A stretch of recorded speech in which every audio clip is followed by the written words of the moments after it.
slowly into the silent night, an endless fall, like cuts from 1,000 knives. I hear you call, but I'm still stumbling in the dark, a silent howl as I dissolve into your arms. I waited now, seduced by a sweet mirage.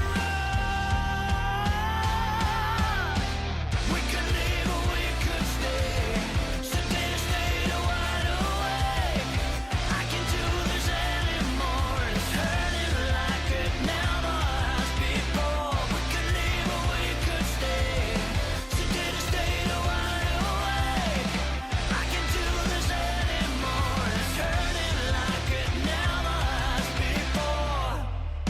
Jaded, the scar you left is like an open wound. I'm down and low, don't wake me up, it's still too soon.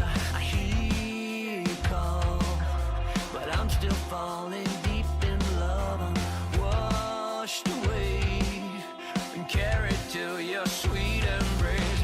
I waited now, seduced by a sweet mirage.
evening, race fans, and we are back, and I can hear some feedback, Glenn, so just FYI there, but no worries nonetheless. Welcome in, everyone. Lovely to have you in here tonight, and we are back for the Octane Online Racing Simrigs.com Sprint Series.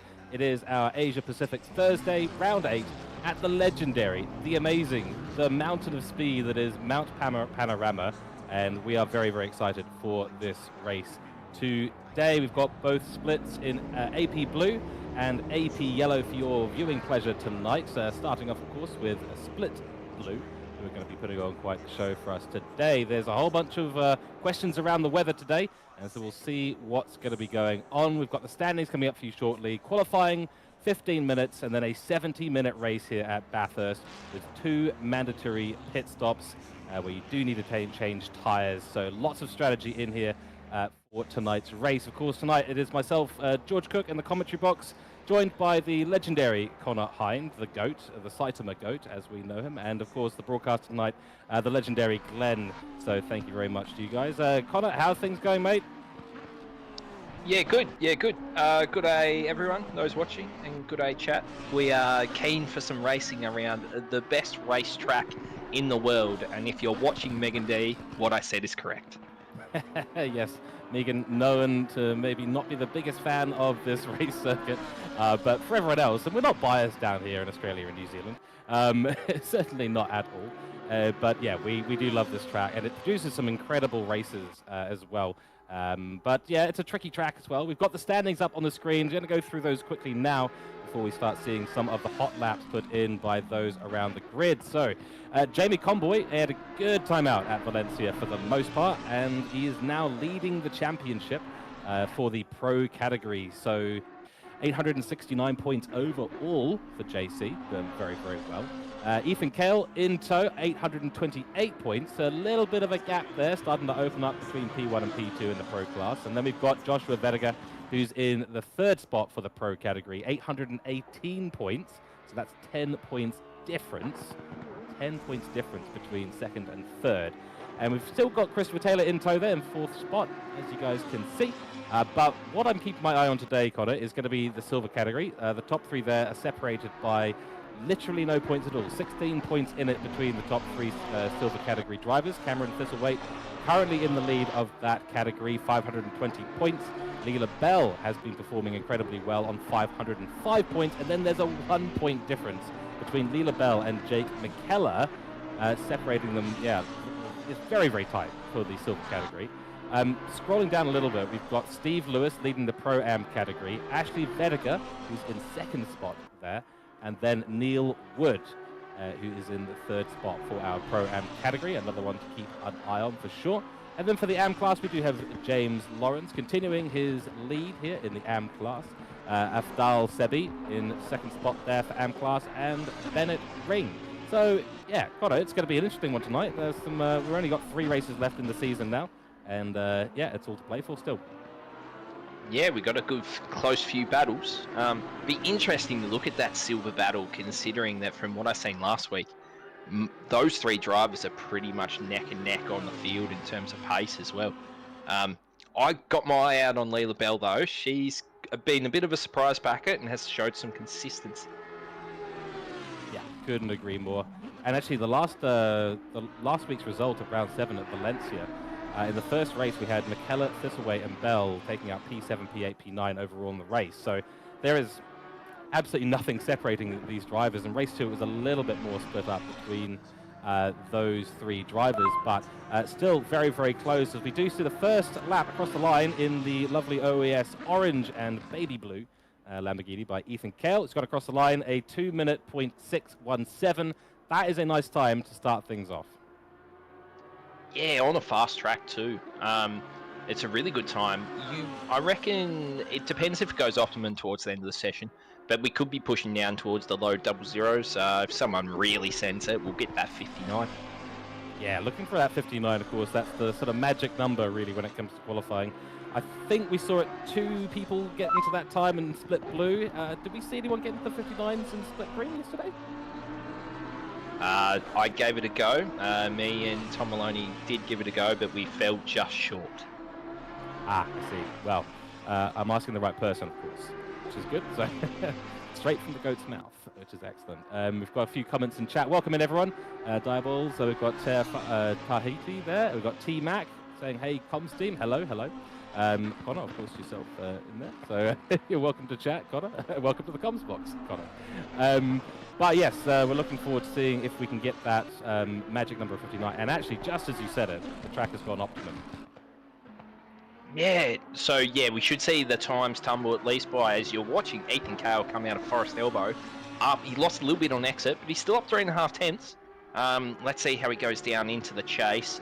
You can bleed a lot of time from the chase if you get the exit wrong. Yeah, too right. Of course, you've got the grass to worry about, both on the exit of the chase and on the follow-up. Subsequent right-hander, which can be a bit tricky. Let's see how he handles this. He's found a lot of time into the corner, and he's held it beautifully. Lost a little bit on the exit. No, he's lost quite a bit on the exit. Actually, it's a 10th that he's lost there. So he really hasn't gained any time through the chase, unfortunately. Sometimes it's easy to do that, pushing it a little bit hard into the braking zone, and you find yourself compromising your exit a little bit. He's found a little bit of time across the line, and a 2-minute 2:52. Very impressive time. Convoy is on a flyer as well. He did actually take away the pole position time there from Kale just a moment ago, but of course that's now been taken away from him. But for Kovacs Racing, let's see what he can do. He's found 2.5 tenths of a second so far. Yeah, JC's really quick around Bathurst. Not saying he's not quick around many other tracks, but he is really quick. He loves lapping the Bathurst. As we watch him fire into the final corner, let's see what he's gained a bunch of time there. He's held a lot of it too.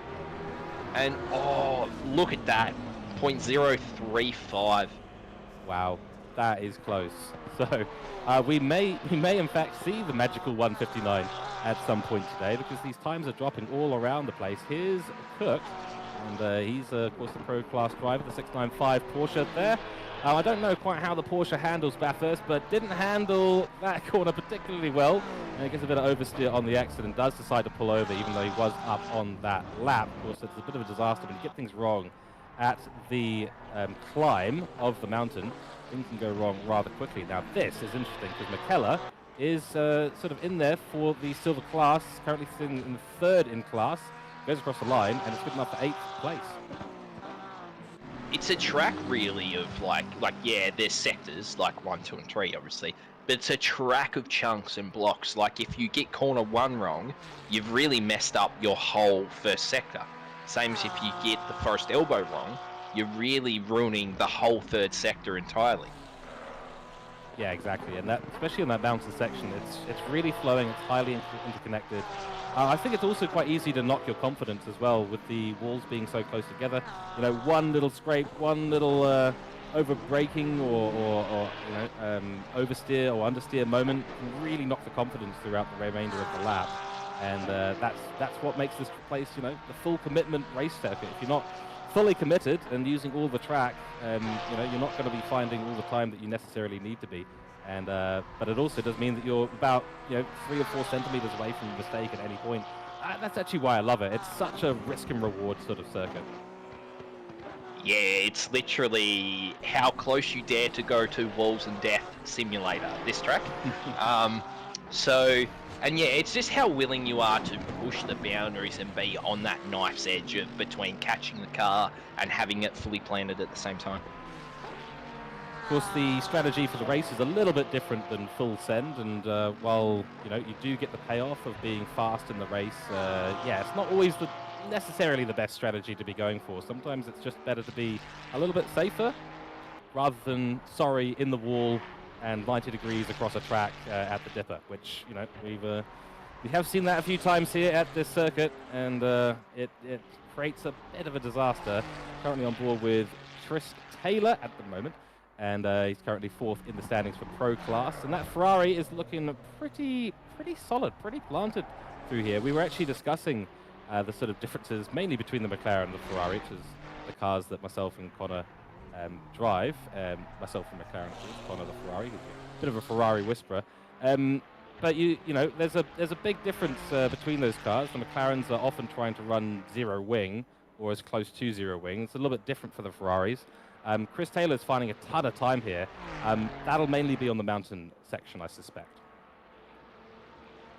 Yeah, I didn't really check that lap if he was doing the whole TC down trick and whatever. but I know firsthand Chris is running a bit of a lower wing. He thinks he's nailed the setup, which I reckon he's got a lot of talent. So we'll see how he fires down into the final corner. He's gained a lot there on entry. That is nearly 3/10 up on entry. He's just lost a lot of it, but still P4 with a 2:01, almost flat. Yeah, that is honestly, that's a good time. Yeah, it's interesting, isn't it? These, I'd say it's the final corner. I mean, the chase, the final corner, and turn one. Turn one obviously is a little bit different. You know that you need to compromise the entry to get the exit because you're going down the long straight. But in the chase and out of the final corner, a lot of people, and we've seen it a couple of times now, people trying to break a little bit later, break a little deeper into the corner. I don't think it really pays off that much. Nah, no, because you got to keep the flow. And sometimes some of the corners are when you look at them at face value, you got to break deep and send it, but really you should be on the brakes earlier to be on the power earlier. Yeah, I think that's part of the trick of this place as well. And as you said, the flow, absolutely critical around here. I mean, it's so much fun. I mean, it's one of those rewarding tracks when you do get a lap hooked up. It just feels special. There's something about it.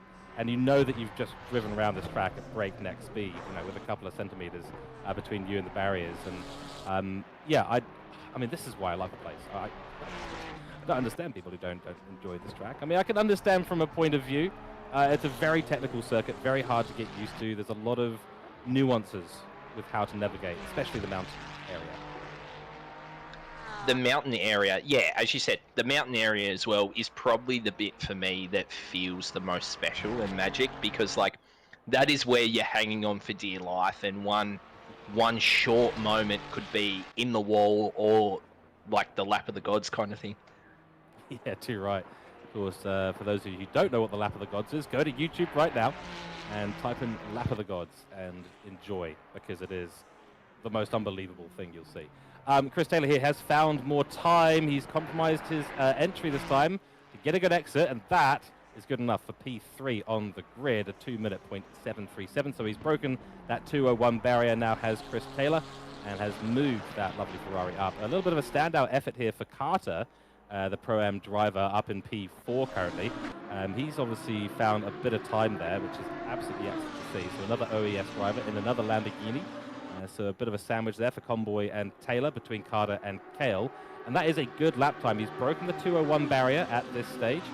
He hasn't found any time on this lap. We've got about 2 minutes and 15 seconds left. There's a yellow flag somewhere. Someone's had a bit of a moment on the mountain, but very impressive time here from Carter. It's not the first time we've seen the Pro-Am really jump up the grid. So for some drivers, they do absolutely love this track. It is quite possible to be a Bathurst specialist.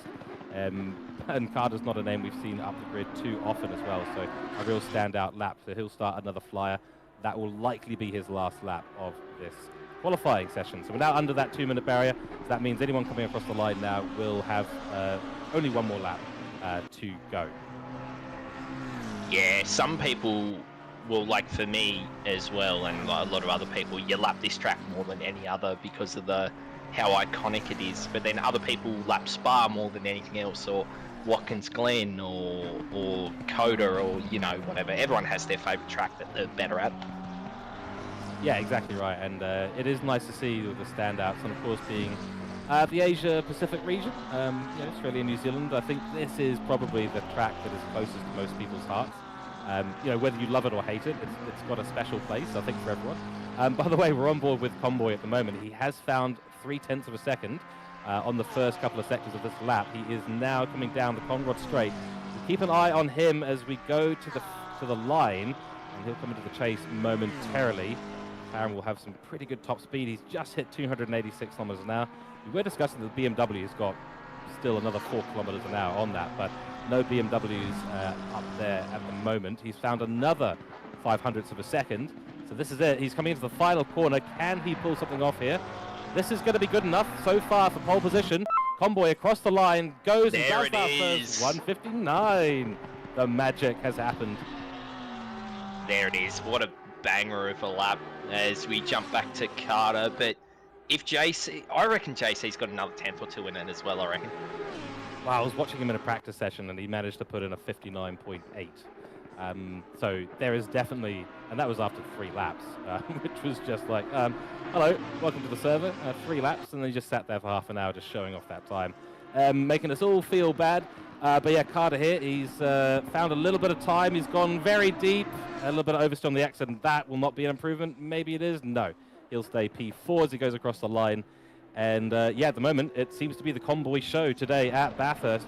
Oh, that is an incident. Parkin has gone into the wall after the cutting. Very, very easy to do there. Getting on the power too early, it's a tricky one. There's a lot of oversteer involved in that corner. Yeah, and it's probably also like the weight transfer of the car going uphill at that angle too. And probably just cook the beans a little bit too much. Jump on board with McKellar going out of Forest Elbow. He's up almost 2/10. The Porsche is not really fast in the straight line down here, is it? As far as I'm aware, no. I mean, let's keep an eye on the top speed, see what he's able to get up to. There's 275, 280. Not looking too bad at this stage, but no, 283. Excuse me, 283 seems to be about where it maxes out, so it's definitely not the fastest car on the grid in the straight line. I wonder if he's running a little bit of leveling in the Porsche to compensate for that, as he fires in another couple of tenths through the final corner, and he jumps up to P5, just a second off, but he's also broken the 0-1 barrier, so good luck by McKellar there to cement the lead currently for Silver. Yeah, that's right, and his championship competitor here in Thistlewaite, who's not too many points behind as far as, sorry, not too many points ahead, only 16 points ahead, now coming down through the Comrade straight. And this is looking like a good time as well for the Mercedes driver. That is a nice little slide. Through the chase he goes, found 4/10 this lap, so really up on the time. Will it be good enough at this stage? 4/10 will be good enough to get ahead of Begg and Leela Bell. Leela Bell has come across the line already. Let's see, that's another bit of time. 6th place for Thistlewaite. That's a brilliant result, just behind McKellar though, by 22 hundredths of a second. Very, very close between those two. And they're also 2 of the 3 leaders of the Silver Championship, so that's going to be spicy straight off the start. Certainly will. We'll be keeping an eye on that as we go into turn 1. It looks like Thistlewaite will have the outside of that line. And I mean, what's your preference here? Do you prefer to start on the outside or the inside? I would just like to point out, if you look at the widget, there's rain in 30, George. Rain in 30. Oh, yes. Okay. Here we go, ladies and gentlemen. Rain in 30 minutes coming up. The track is green as well, so let's hope everyone can keep it tidy on the start. But rain in 30 minutes, that really switches it up. Lots of people like to run deep, like a 40-minute stint or something at the start, within margins. So that might work out for some people on the track. They'll be able to pit just as the rain starts coming down for their second stint. So an easy decision maybe, Connor, to get onto the wets at that point. Yeah, it's definitely thrown the strategies that probably all the drivers were thinking about pre-race and in quali out the window. I say bring on the chaos. Yeah. You and me both. Of course, you love to see it in the commentary box. We're here, we're protected by the glass, the pane of glass in front of us and all the monitors. So no rain will be getting into the commentary box today. But when you look out and you watch these cars come past on a wet Bathurst, it is just something else. So bring on the Bathurst, as my English accent does preclude me to say. And we're going to see how we go today. Let's go for our little track walk around the grid. So Convoy on pole, Kale there in the orange Lamborghini. He's on the 2nd position. Then we've got Chris Taylor, so that's a good result for him. Carter there in the 2nd orange Lamborghini in 4th place. A very good result for the Pro-Am driver. Then McKellar and Thistlewaite. So, yeah, we've got the inside and outside battle there for the Silver Championship happening. There's a Sprite. Hold on. So that is a good livery by Brad. It is exceptional. Well done, Brad Cook. That is absolutely top stuff. Got the Simrigs.com logo on there as well. We'll talk about them in just a minute. Then we've got Ben Deek there, of course. So he's slightly changed the color of his tires, maybe due to some feedback that he's had. Then Parkin and Begg, 9th and 10th. Leela Bell there. So not an ideal result there for Leela Bell, unfortunately, in 11th position. So quite a number of positions down from her rivals, I should say, in Thistlewaite and Cook. Thistlewaite and McKellar. And looking further down here, there's our usual BMWs. So there's the BMW contenders, Thomas and Traynor, 15th and 16th position. And yes, interesting to see Traynor that far down. Then Sir B, so that's where our AM class Championship starts. It's right there. Got Neil Wood there as well. Bennett Ring there. As Ashley Vediger in his Coca-Cola. So he stayed with Coca-Cola. We've got one in Sprite, we've got one in Coca-Cola. I'm noticing a lack of Joshua Vediger. Is that just my eyes playing tricks on me, or do we not have him racing today? Yeah, I don't see. I only see an A Vediger. I don't see a J Vediger at all. So yeah, I don't reckon. Ooh, that's very interesting because Joshua Vediger, of course, is third in our Pro Championship at this stage of the season. And if he's not participating today, that is going to cost him a little bit in this championship. He's got a huge lead back to Christopher Taylor, so no threat of losing that P3 spot at this stage of the race. So Christopher wins 3 races in a row, which he'd have to do with Comboy and Kale and Vediger also not racing for the rest of the season. So I don't think Joshua Vediger's in any trouble in terms of that P3 spot, but we go for that now. And I do want to quickly mention, of course, as the sponsor today, of course, is for the Sprint Series, Simrigs.com. And if you are a OOR Patreon, you do get 5% discount in their store. It is definitely worth checking them out. And of course, becoming a patron as well, supporting this incredible racing league here for basically the whole world if you want. So there you go, there it is on your screen. So make sure that if you're keen to get some discounts from Simrigs.com, go and become an OOR Patreon. And it does also really help out the league. So if you're enjoying yourselves, if you enjoy the league racing here, if you enjoy watching, become a Patreon. It really helps us out. Of course, big thanks to all the volunteers and everyone in the background. We have viewers and race directors. Everyone's doing a fantastic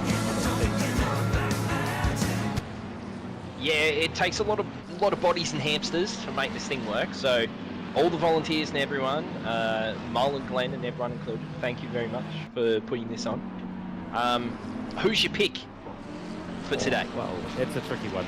We know how fast Kale is, but I also happen to know how fast Comboy is for this. So my pick today is Comboy for a victory if he can stay out of trouble. Today, I think for the silver class, probably gonna say Thistlewaite. That Mercedes is very good on the curbs. Maybe doesn't. Maybe has a few chances to get past the Porsche as well. By the way, before I ask you about your picks, Connor, thank you for the Australian $20 donation there from Genjamin, saying same as last night, no yellow flags lap 1, and I'll up it to $100. All right, there you go. There's your challenge, AP Blue. No yellow flags lap 1. Good luck, and thank you very much, though, for the donation, Genjamin. That is much appreciated, the Australian $20 donation. So, Connor, your picks. My teammate is very silly, Genjamin. Okay, so I'm going to pick Chris Taylor. I hope so. I think he'll do really well in the race. And my silver class, I'll go opposite to you and pick McKellar because he has an amazing livery and it's plus 100 points to Gryffindor, sir. 100%. All right, cool. So a battle in the commentary box for the opinions on who's going to finish where, which we do like to see. We'll remember that. Of course, give us your predictions in chat as well. We're going to be going through the final corner on this formation lap before we go green here for round 8 of the Simrigs Sprint Series. Split blue in the Asia Pacific region. And down the main straight they go. It'll be led away, of course, by Jamie Comboy, then Kale, then Taylor, then Carter. Here we go. 2 Lamborghinis on the outside, followed by a blue Mercedes, and then McLaren leading us away. We are green. The flags are out. We've started this race. Comboy gets a good start. So does Kale, side by side for Carter and Taylor. Taylor's, I think, already lost a position there. Unfortunately, the inside very tricky. We've got Thistlewaite on the grass, and there is, unfortunately, a brief yellow flag there. Not sure who got caught up. We'll keep an eye on that, but a few cars involved back down the bottom of the grid. No virtual safety car has been called at the moment by the race director, and through into turn 2 we go. That's not a bad start for everyone. Chris Taylor, though, he's lost a couple of positions at the start. I have jinxed him, and I am sorry, but I have faith he can claw it back. A great start by the 2 up the front. They're already starting to gap the pack like it's mega. Yeah, absolutely. And we've got a little bit of a bottleneck there in Carter, who's got Thistlewaite and then Taylor behind. So now, the safety car has been deployed. So my prediction has been proved wrong, but the safety car has gone. That looks like through the cutting, we've had a major problem. We'll get that on replay for everyone, but the cars will now slow down to 80 kilometers an hour. Single file all the way through the mountain. We'll probably restart at the end of this lap as things do get sorted out. So there was obviously some major contact post the race start. Well, the race start did include a few cars, so it could be related to that as well. Yeah, and it'd be good to see a replay on what the safety car was called for. The track has already gone to fast, so it's already starting to slowly descend into that wet weather we love so much. Too right. I mean, green track. You've got cold tyres at the start, and you know, I hate to be that guy, but you're pretty much guaranteed to have someone make some sort of contact somewhere. And it is one of those things in ACC. A little bit of contact can create a rather large incident. And Bathurst is rather conducive. It sort of helps that little fact along quite happily. But at the moment, I think the big winner in this, for me at least, is Thistlewaite, who's got away nicely, got a couple of positions, got ahead of McKellar. McKellar has slipped down to P7, is now behind Ben Deek in that candy-coloured Lamborghini that we do see there. But Comboy and Kale, as you said, off to a great start, and they started to gap the field already. So Carter will be the cork in this bottle at this stage for those drivers. It's going to be on Chris Taylor to see if he can make his way past on the start. I think Carter and Thistlewaite both got a good start, and it'll be interesting to see how their nerves hold.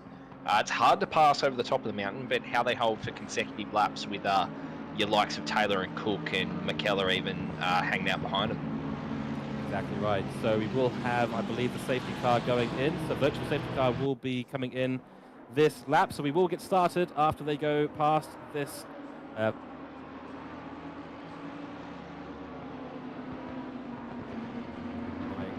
think it's just frozen for a second. There we go. We're back in it. So Comboy puts the foot down. We have restarted the race, and it's a good start there. For Thistlewaite, already on the back of Carter, going to dive up the inside into turn one. That's a brave move. They've made it work, though, both of them, but Carter's run wide and is on the grass, and that's going to cost him a bunch of positions. Chris Taylor goes through. Ben Deek will go through. McKellar will go through as well. And there is the Sprite livery of Cook. He'll probably come through as well. So Thistlewaite managed to make it work on the inside. Comboy and Kale lead us away again, though Kale is even closer this time as they start the climb up the hill for the second time in this race.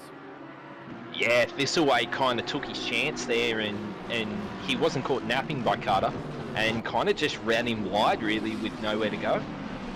Yeah, too right. And unfortunately, when you've got nowhere to go on turn one, the only place to go is onto the grass. And unfortunately for him, that is where he's ended up. So Carter's fallen back from third position now to seventh, on board with Begg at the moment in his beautiful Monster Energy liveried McLaren. I do absolutely love this car. And that's a moment through Repark. Crikey, manages to hold it though. Parkin behind him will now be looking very keen. So a trio of 3 McLarens in a row from P9 down. On board again with Carter. Once again, he's behind McKellar, holding on nicely at this stage of the race. What can that Lamborghini do down the Conrod Straight?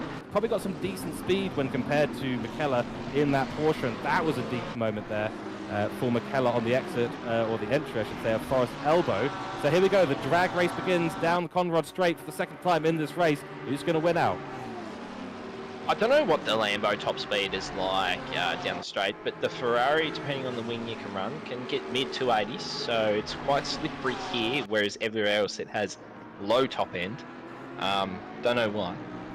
But also, look at Thistlewaite. He's kind of established his own little kind of bubble there. Certainly has. So he's 1.6 seconds behind Kale. He's 1 second, got 1 second behind Taylor at this stage of the race. So that is, as you said, a very nice little bubble that he's started to establish there. I wonder if Taylor is just a little bit worried about Ben Deek behind him. So I would have thought the Ferrari would have been right up there with the Mercedes at this stage of the race, but so far not to be. I don't think Chris Taylor got involved in any of the action early on, so he should have no damage on that Ferrari. Might just be biding his time for a move later on. Yeah, exactly, and he could have not got a good runner over the top or out of Forest Elbow. We don't really know. As one board with Cook and Sprite. I love that car. That car is so good. He's just chomping on the heels of Carter here. Not much you can do over the top of the mountain except kind of just be there and hope they get spooked or hope they miss their line and put it into a wop.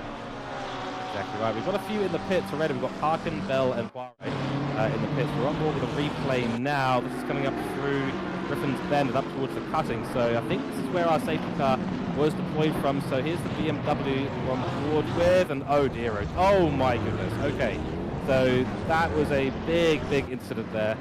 just coming into the entry there of the cutting, it looks like. The 558 car managed to get through nice and cleanly. I'm not quite sure who the culprit of that was, but everyone's slowing down behind, which avoided subsequent incidents. And yeah, that's a scary place to have a crash there, it really is. Yeah, well, it's blind. It's a blind corner. You don't see exactly what's going on in front of you until you're right there and then. There's a couple of philosophies coming up into that sharp left-hander towards the cutting. Some people like to lift off, some people like to full throttle through it. I think probably the ideal, or the fastest way through there is just to power through the sharp left-hander and then get on the brakes up the hill. So that it sort of balances out the car a little bit more, but you know, if you lift a little bit, if you get a good run, say out of Griffin's Bend, and speaking of good runs, here is Cook. He's going to try and make a little bit of move around the outside. No, Carter cuts him off, tries to switcheroo. No luck there, though, and you're absolutely right, that driver is brilliant. The Sprite is making me feel like drinking a Sprite, ironically, which is good. Here we go down the inside into turn one, thinks about it, puts a nose in there, but Carter does close that door once again, and now we've got drinks versus drinks because it is the Monster Energy McLaren now lining up behind these two cars and trying to find a way past. Will they try three wide on the mountain straight? Not the best idea, but look how close. Carter is got begged there, so that is very, very close. Round the outside, this is a great little battle going on here through Griffin's Bend. Round the outside, the Porsche has the grip and makes it work. Takes P8. Well done, Cook. That is an immaculate overtake. As Begg is going to have a look up the inside and just tucks back in. What a little battle leading up the straight there. That was incredible. And just the grip that Cook had around the outside. Yeah, I mean, you know, do not once you get offline in Griffin's Bend, there is not an awful lot of grip out there at this stage. And I am also keeping an eye on the weather at the moment. 10 minutes out, the rain comes, and then we've got weather plus, which means lots of rain coming up in about 30 minutes. So I don't think it's going to be a short burst of rain here today, Connor. It looks like we're going to have quite the downpour starting in about 10 minutes. Bring on the monsoon, I say. Bring it on. Just let the track be flooded. Let them all get their floaties out. Exactly right. We're looking forward to that very much. It's going to switch things up quite a lot. So that was critical there for Cook to get that move done on Carter, because when the rain comes, that is going to be a lot more difficult. You will not have that kind of grip around the outside. Back on board with the leaders of this race at the moment. Cale has set the fastest lap as it stands right now. I believe that was a low 2:01. We'll keep an eye on that as we go through. But Convoy still leads us away, and these two inseparable. They've only really been separated by about half a second. There is a penalty for Lee LaBelle and Hayden Marsh, causing collisions on lap one. So unfortunately for them, they are the two involved, and that's why we saw Lee LaBelle come into the pits earlier on as well. Obviously, he was holding quite a bit of damage, unfortunately. So now the drag race up the hill again begins between the McLaren and the Lamborghini drivers at the top of this race. Jamie Convoy just taking the fastest lap back from Cale. Yeah, good lap by JC in the fast conditions. 2:01.2. So they're definitely moving. They're definitely they are establishing the breakaway from Thistleweight. So it'd be interesting to see if Taylor can cause something with Thistleweight to kind of get through or whatever, to see if he can keep with these guys. But at the moment, these guys are taking control of the race. Certainly are, and I think this is the stage of the race where you want to be setting those fastest laps, not just because, you know, if you're Convoy, you've got a very, very fast Lamborghini driver behind you in Ethan Cale, but also because the track conditions are probably not going to be particularly conducive to doing those 2:01s later in this race, unless we have a very long dry period. And through Silman Park we go into the skyline. Beautiful part of the track, very, very high commitment, and that is very high commitment from both of those guys. Following through there, into the dipper we go. Beautiful, absolutely beautiful, precise, consistent, lovely. That's what you'll love to see. It'll be interesting when the weather does come along, if anyone has taken the gamble and set the car up for the wet. That's a very interesting point, actually. Yeah, I mean, it's, yeah, some might not be thinking about it 100%. Who's going to get the PSIs right, who's not, who's made significant adjustments to their setup, thinking about the rain? Probably not many, I suspect, but Convoy did also just tap the wall on the exit of Forest Elbow there. It didn't cost him anything, of course, down the straight. What do you think's the big thing there in terms of, oh, we're actually on a replay. Let's run through this quickly. Now we're on board with Lee LaBelle. So this is coming up towards the cutting. Got a very fast Lewis behind, taps the back of Bowen, who goes into the wall, and that is how the contact and the virtual safety car came about in this race. So Lila Bell there tapped back at Lewis, and Lewis went basically straight into the wall, bounced off, did a bit of a ping pong, and then we saw the stack of cars form, and Kale has taken fastest lap again. Yeah, that's going to have a big implication if Lila Bell can't kind of chip away at it and come back up the field with the silver championship, considering Thistlewaite's third and McKellar's sixth. Yeah, exactly right. She's now down in P22 as well, so that is a lot of work. But I will say that the times when we've seen Lila Bell shine the most has been in the wet conditions. She seems to be incredibly good in the wet conditions and incredibly fast in the wet conditions. She's got potentially top 4 pace if she's in the wet conditions. So definitely one to keep an eye on, and that's now getting very close between Kale and Convoy, but we're back on board with Beg at the moment. He's currently running 4th in the silver class at the stage, still behind Carter, but has made up a bunch of time. So looks like Carter and Beg have both been dropped slightly by Cook. So the Cook in the Porsche is now making some waves out ahead and is looking to charge down the other silver class drivers in McKellar and Ben Deek. But just quickly running through your category leaders as it stands right now, Convoy and Kale and Taylor leading the pro category. Thistlewaite in 3rd place overall. Brilliant start for Thistlewaite in that blue Mercedes AMG, leading the silver class with Ben Deek and McKellar in P2 and P3 for the silver class. Jay Carter, who slipped down the field a little bit for Pro-Am, still leads it though, and has got Mans in tow, a couple of seconds behind him. 3rd place for Pro-Am classes Lewis, and we've got Sebi. He's up in P12 actually for the Am class, so doing pretty well. It's a very respectable place to be for the Am driver. And then we've got Hayden Marsh in P2 with a 15-second penalty, sadly, and then Jay Lawrence, who is your Am class leader in the standings at this stage. As JC puts in nearly a 2:01 flat for fastest lap.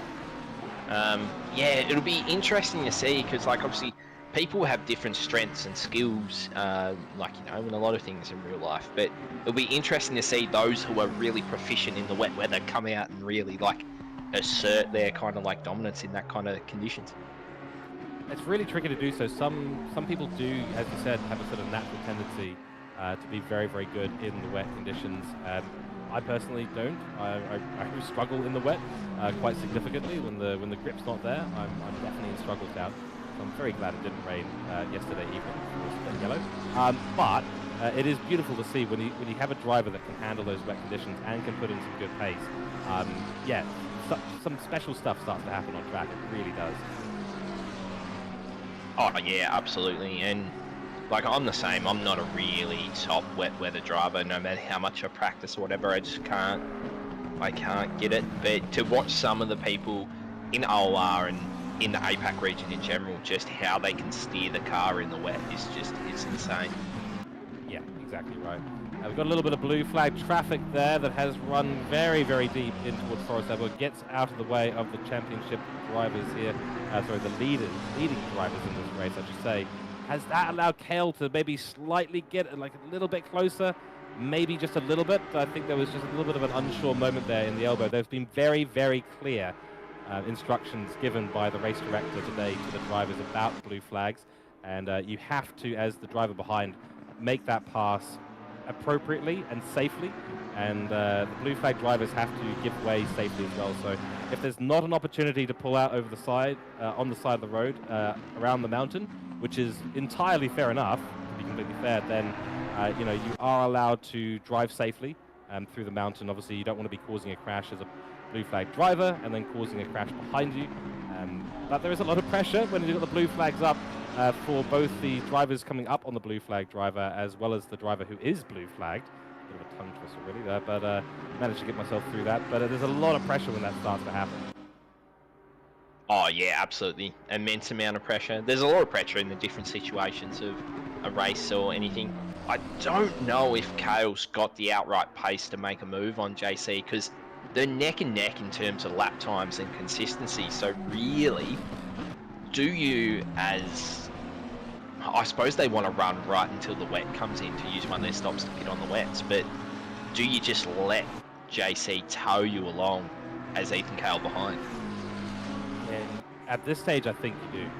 I mean, obviously Convoy is ahead in the championship points, but You know, Kale will be keen just to take those points at this stage of the championship as well. Obviously, you don't like to see Convoy up ahead, being a championship rival and being a fair few points ahead. But yeah, I think you've got to play the waiting game here. I think it's not, you know, there's better opportunities to overtake and to get ahead in the next couple of rounds. You don't want to be making a mistake. You don't really want to let Convoy get away, but you also don't want to force an incident that could cost you even more dearly. So, you know, if Kale were to make a big send on Convoy and make a mistake, or taking him and Convoy out of the race, that'll be a big slap on the wrist. And Stewards, that'll cost you a lot more in sitting in second for the remainder of the race. Of course, there'll still be opportunities for Kale, so it's not out of the realm of possibility. We're nice and on board now with Convoy, and he's put out a little bit of a gap there, but I think, I don't know. What do you think, Connor? Do you think Kale just sits behind as well? I think it's one. Yeah, you've still got 52 minutes in this race. Like, both of the guys are very consistent, very clean. If I was in Kale's spot, I'd just be filling the mirrors and being there, seeing if I could kind of not force a mistake, but, you know, if a mistake is going to come in a lapse of concentration, I'm just there, ready to capitalise on it. And I reckon that's what Kale's going to do.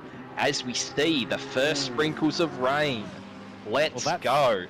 Let's go indeed. That's poorly timed for a lot of these guys, though, because they're all going to be going for another full lap as the rain does start to come down. The track condition already moved back to green. The temperature is cooling down as well on circuit.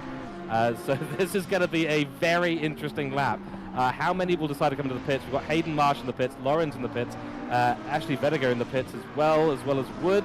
Yeah, look at them. They're all the people who's just finishing a lap all decided, nope, that's it, pulling the trigger, going onto the wet immediately. But the likes of Convoy, Kale, all the way down to about P13, they are all of them going to be running a lap here in greasy conditions now. The track is rapidly becoming a nightmare. We did see Kale there having a bit of a moment. Here's Chris Taylor. He's got Bendik right behind him now. And look at them, all sliding around. It's starting to get very treacherous out there. This is where you go. How close to the walls do you push it? You want to stay in front. You want to stay on the line, but also you've got to stay safe. As you've seen the Porsche in the background going across the top of the mountain, it was almost sideways, and there was a good catch by McKellar. Certainly was. I mean, this is the kind of chaos. This is the talent. This is the talent zone here. I think that's the technical term for greasy track with rain coming down on dry tires around Bathurst. This is the talent zone. Who's got the talent to really send it on these laps here? And looks like everyone so far has made it through. Oh, there is a yellow flag though in the mountain. Someone has had a bit of an issue. The 840 card, and I'm not quite sure who that was. It might have been Mans there, but we'll see. But McKellar, as you said, went sideways through one of those areas, and yeah, crikey, well, there we go. There's an onboard with Mans, and yeah, he's dropping down the field, so he's had a major issue. There's Bell. So Bell has unfortunately pitted early in this race, and will still be running the dry tires, and that was a moment too. There's Kale, there's Convoy in the pits now. Thistlewaite's gone out for another lap. What? Thistleweight this is a bit of bravado by Thistleweight. I'm not sure this is gonna pay off, because I'd want to be jumping on those wets right now. But I mean, like, if this pays off for him, sure, why not? Let it happen. Yeah, we're quite happy to watch this happen. I don't see what the benefit of running another lap is. Whoa, that was a moment. Don't ride the curbs there. Griffin Bend is not your friend at this stage. To the curtain. This is going to be a great onboard, so thank you to Glenn for putting us on board with the Mercedes driver and Thistleweight. Those curves are going to rapidly become treacherous. Now, interestingly, 30 minutes out, the rain appears to be getting a little softer, but got a big downpour coming in about 10 minutes. So I don't know what the advantage is here of running longer. You know, even if you've got fuel on board, ideally you just jump in. You know, jump into the pits, you get a little bit more fuel on board, but you'll be on the wet tyres. I guess Thistlewaite's made a bit of a call. That's a car who's gone and made a huge mistake through Skyline and down towards the Dipper. Not sure which car that is, but through goes Thistleweight. Didn't get caught up in that. Out of the pits is Convoy and Kale. Now, there are a couple of others who've really braved it. Traynor and Lewis, both braving another lap as well. So, yeah, everyone else is pitted. I don't know what the benefit is, Connor. I mean, can you think of something? I can't. No, I can't think of the benefit really either, unless it hasn't said that that, I mean, like by this time, I think it already would have set wet his optimum. But like you can just tell, like he doesn't have the cornering speed or anything to really compensate. Like he just looks real sluggish out of corners. Correct. And Chris Taylor, of course, did pit behind, well, the previous lap, sorry. Into the pits does come Thistlewaite, so now's the time to keep an eye on all of the happenings. Here's on board now with Lewis, who was leading the Prem category. I don't know if that'll be happening for too much longer. Some more yellow flags happening around the circuit. Keep an eye on those too, but nothing significant than what we can see. But as I was saying, oh, go ahead. Kale's jumped Convoy in the pits. Kale has jumped Convoy in the pit lane. Oh my goodness. Okay, that is a huge development there. So we do know that Kale has been really dominant in wet weather driving, but to jump him in the pit lane, I wonder if Convoy maybe missed his pit stop marker, or maybe was a little bit slower on the entry to the pit or the exit somehow. I wonder how much, because he tapped the wall right coming out of Forest, so I wonder if he repaired the damage, but how much damage would have that tap given him if he did repair it? Surely not much. I mean, it was a very slight tap, and it's the only bit of contact with the wall we've seen Convoy make. And, you know, if the car's driving as well as it was, you know, and in that situation, you generally just leave the damage on. There's a quick poll in chat. Would you be interested in competing in the State of Origin series? Your thoughts, George? Yeah, I might be interested in that, actually. Yeah. Would you?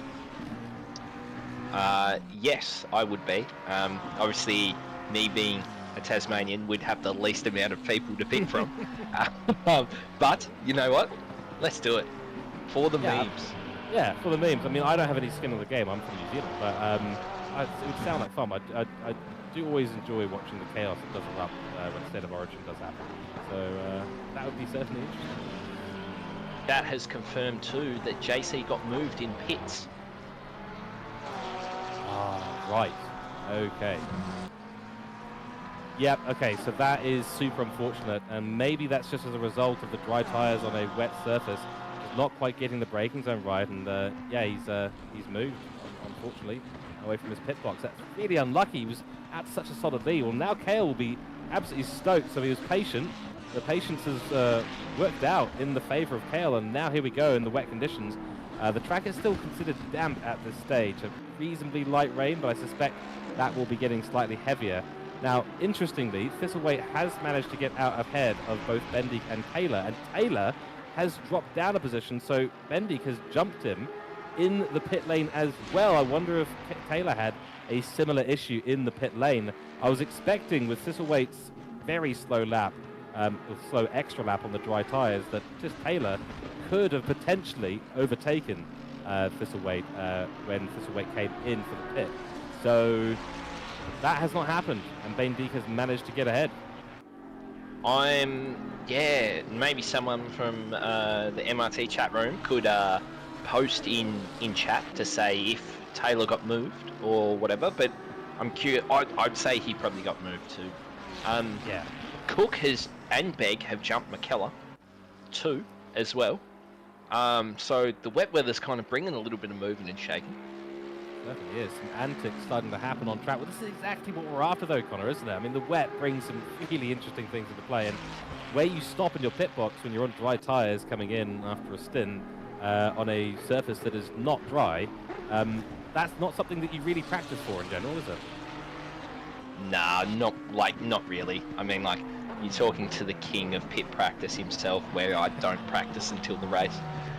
Yeah. So, yeah. Oh, there's another car gone around. That's the 55 car, and it must have been just a little bit of a clip of the curb and held the brakes nicely though. Got another car coming through now, safely rejoins. Yeah, does a good job there. So 55 car having a bit of a problem, but does manage to get back on track nice and safely. So well done there.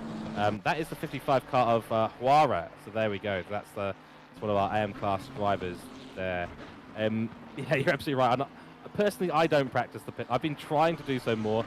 For those of you who did watch Split Blue, you will have seen on the replay a lovely blue McLaren with the name George Cook above it, taking a bit of a dive into the pit lane wall on the Stint 1 entry. So I'm notoriously bad at pit stops, which I need to work on. But certainly in the situation they're in today, not something that I think a lot of them have practiced or are used to, even in some cases. Yeah, you're exactly right. As I see in chat as well, the man himself has showed up. Good day, Neil Alexander. Hope you're doing well, my guy. Yeah. Lovely to see him in there. Welcome, welcome, welcome. Absolutely excellent. Everyone do say hello to Neil, of course, in chat, and us from the commentary box. We're graced with the privilege of his presence. So lovely to see him, of course, back in chat, and of course, we wish him all the best, and hopefully you're enjoying the race so far, Neil. It's rain at Bathurst. Doesn't get much better than that, I think, honestly. It doesn't. These interchangeable conditions, it doesn't really get much better as we're on board with Kale firing up the mountain. Jamie Conboy has reeled in the gap by nearly a second, as it was about 2.5, and now it's down to 1.5, and now it's down to 1. So JC's applying the pressure. He certainly is, and he needs to do this if he's got any hope of getting back ahead of Kale. His best chance is probably going to be trying to use some of the top-end speed of that McLaren down the Conrod straight and try and force a move, but wet conditions when you go through the kink in the Conrod straight, that's terrifying. Most will be lifting through there, I suspect, even with the wet tyres. Correct me if I'm wrong, of course, but from my experience at least, so far, I've had to do a bit of a lift through there. But look at how the cars are sliding through the downhill section of Skyline through the dipper. It's impressive control, it really is, and both of these two at the top, demonstrating some amazing skill. As I said earlier, it's the talent zone. These two are solidly in that zone. Oh yeah, 110%. It's like clockwork really with these two at the moment. And the gap they're established, like they're already out 11.2 seconds over Thistlewaite in third. So it's becoming a bit of a two-horse race, but there's also 40 left in it. So there's a bit of time for a bit of movement and shaking. Certainly is. The track conditions are now wet. So that means that the rain has solidly bedded itself into the track.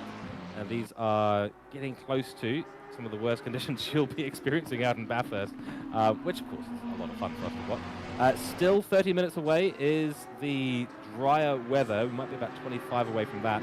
So we might be ending this race with some really changing conditions back to dry. That's going to shake things up. I mean, that's quite close to the end of the race. So have all the drivers put in enough fuel to get to that sort of 10 or 15 minute mark at the end of this race, or have some of them under fueled. Maybe we'll see some people trying to do dry tire laps while the track is damp and drying out. We might see some as well having to run much later as well and do these. Oh, there's Graham. He's gone into the wall after Skyline. Ouch. Yeah, a bit of a sad moment for Graham, and probably the right thing to do to race that to pits if the damage was too much. Don't want to cause any more incidents or collisions or anything out there. The strategy call, I suppose it depends how quickly it dries up. Like, I know a lot of cars moving around the track will dry it up fairly quickly. As Kale goes wide into the wall! Huge damage, and he's flown into the wall. He's lost it at Frog Hollow there. That's brought Conboy right into it. Kale will be holding some damage on the right-hand side of that car. I don't think he got a decent clip on the front splitter or the rear splitter, so he might be okay, but he might be holding a bit of damage now, and Conboy nearly took advantage of the situation too. Whoa, that's a moment. Now, if you're Ethan Kale, it'd be interesting to see next couple of corners, really, how much the damage is going to affect. Like, probably maybe 10, 15 seconds of damage, maybe, because he hit the wall hard. Yeah, he certainly did, and yeah, that's going to cost him a lot in the pit stop. I mean, he may choose, we'll obviously keep an eye, as he said, if he's managing to keep the lap times up, he might have got away with it. Sometimes, when you go into the barrier sideways, you avoid the major damage that really affects the drivability of the car. He might have just gotten away in terms of affecting the drivability of that Lamborghini. But we'll see. Conboy is closed up to him once again. Conboy was already putting a lot of pressure on the back of Kale. And yeah, the one thing you don't want to do here is crash the car and cause yourself damage that will affect the drivability of the car. Some damage you can mitigate and just go, right, we ignore it, we don't worry about it, the car's still drivable. But yeah, Kale's looking a little slower through those last couple of corners. I think he might have some significant damage on that car. Now the thing is, how much do you back the race up? Do you... Oh, he's going to try and make the Lambo mega wide here going into turn 2.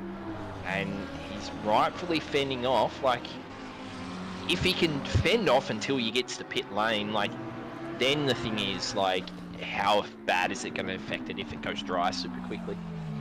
Yeah, exactly right. This is the opportunity that Convoy was looking for. It was apply the pressure, see if he can force a mistake.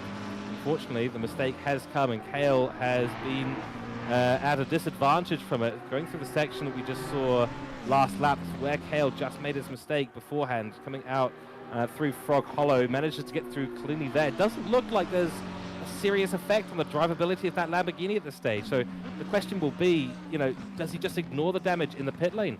He might honestly just ignore the damage in the pit lane. At this stage, he doesn't look significantly slower on track. Yeah, he seems to be managing that through the corners, but you're noticing that, I don't know if it's a bit of body damage where the decrease in speed in straight line is becoming affected.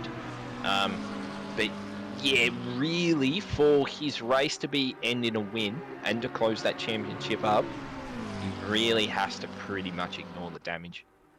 Yeah, exactly right. Yeah, he'll want to have another equal standing pit stop there with Convoy.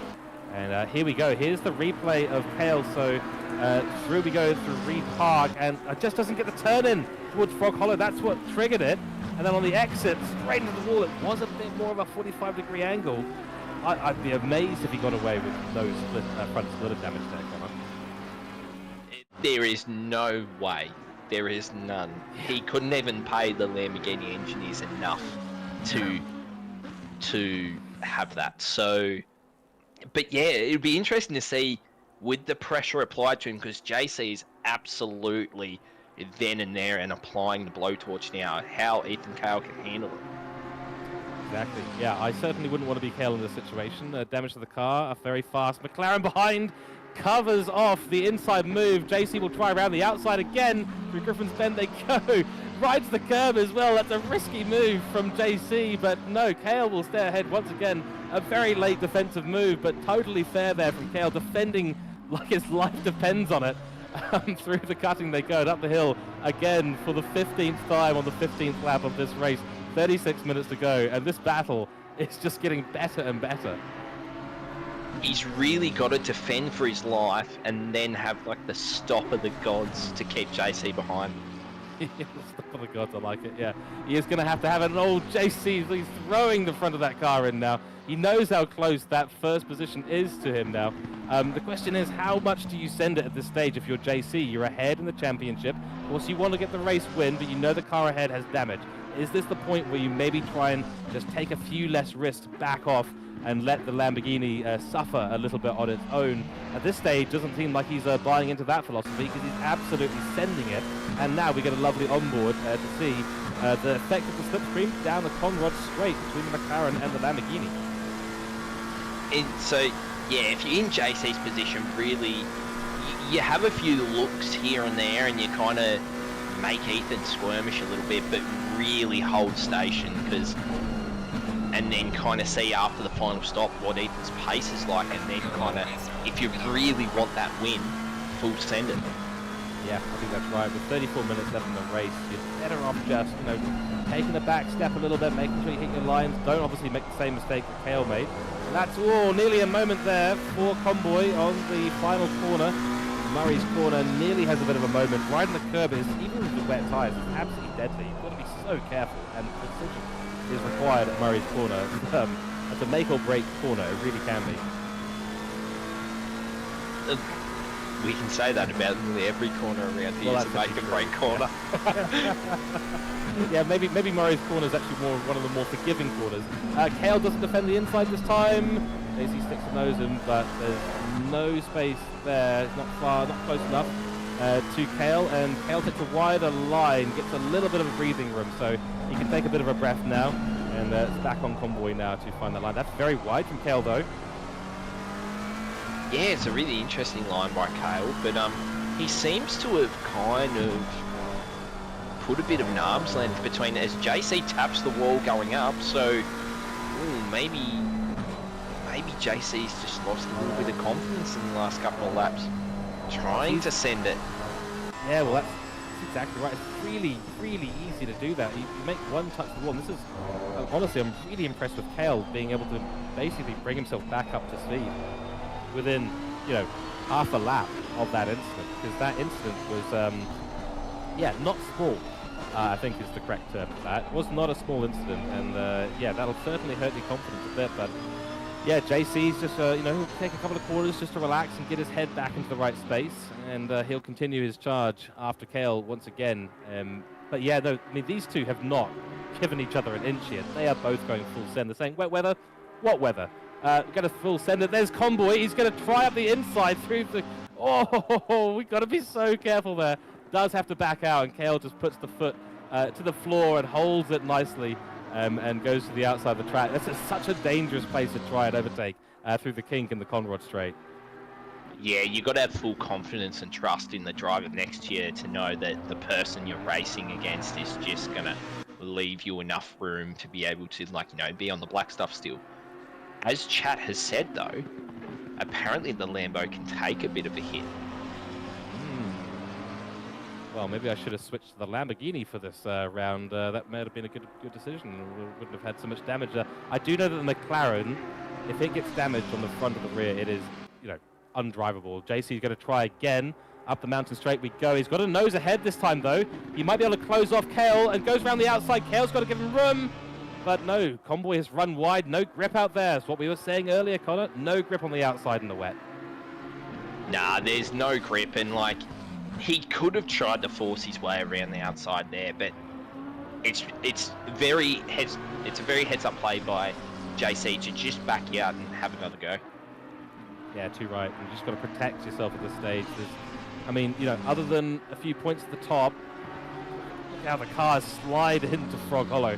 That is absolutely terrifying to watch. I can't imagine what it's like to be in the car right now in these wet conditions.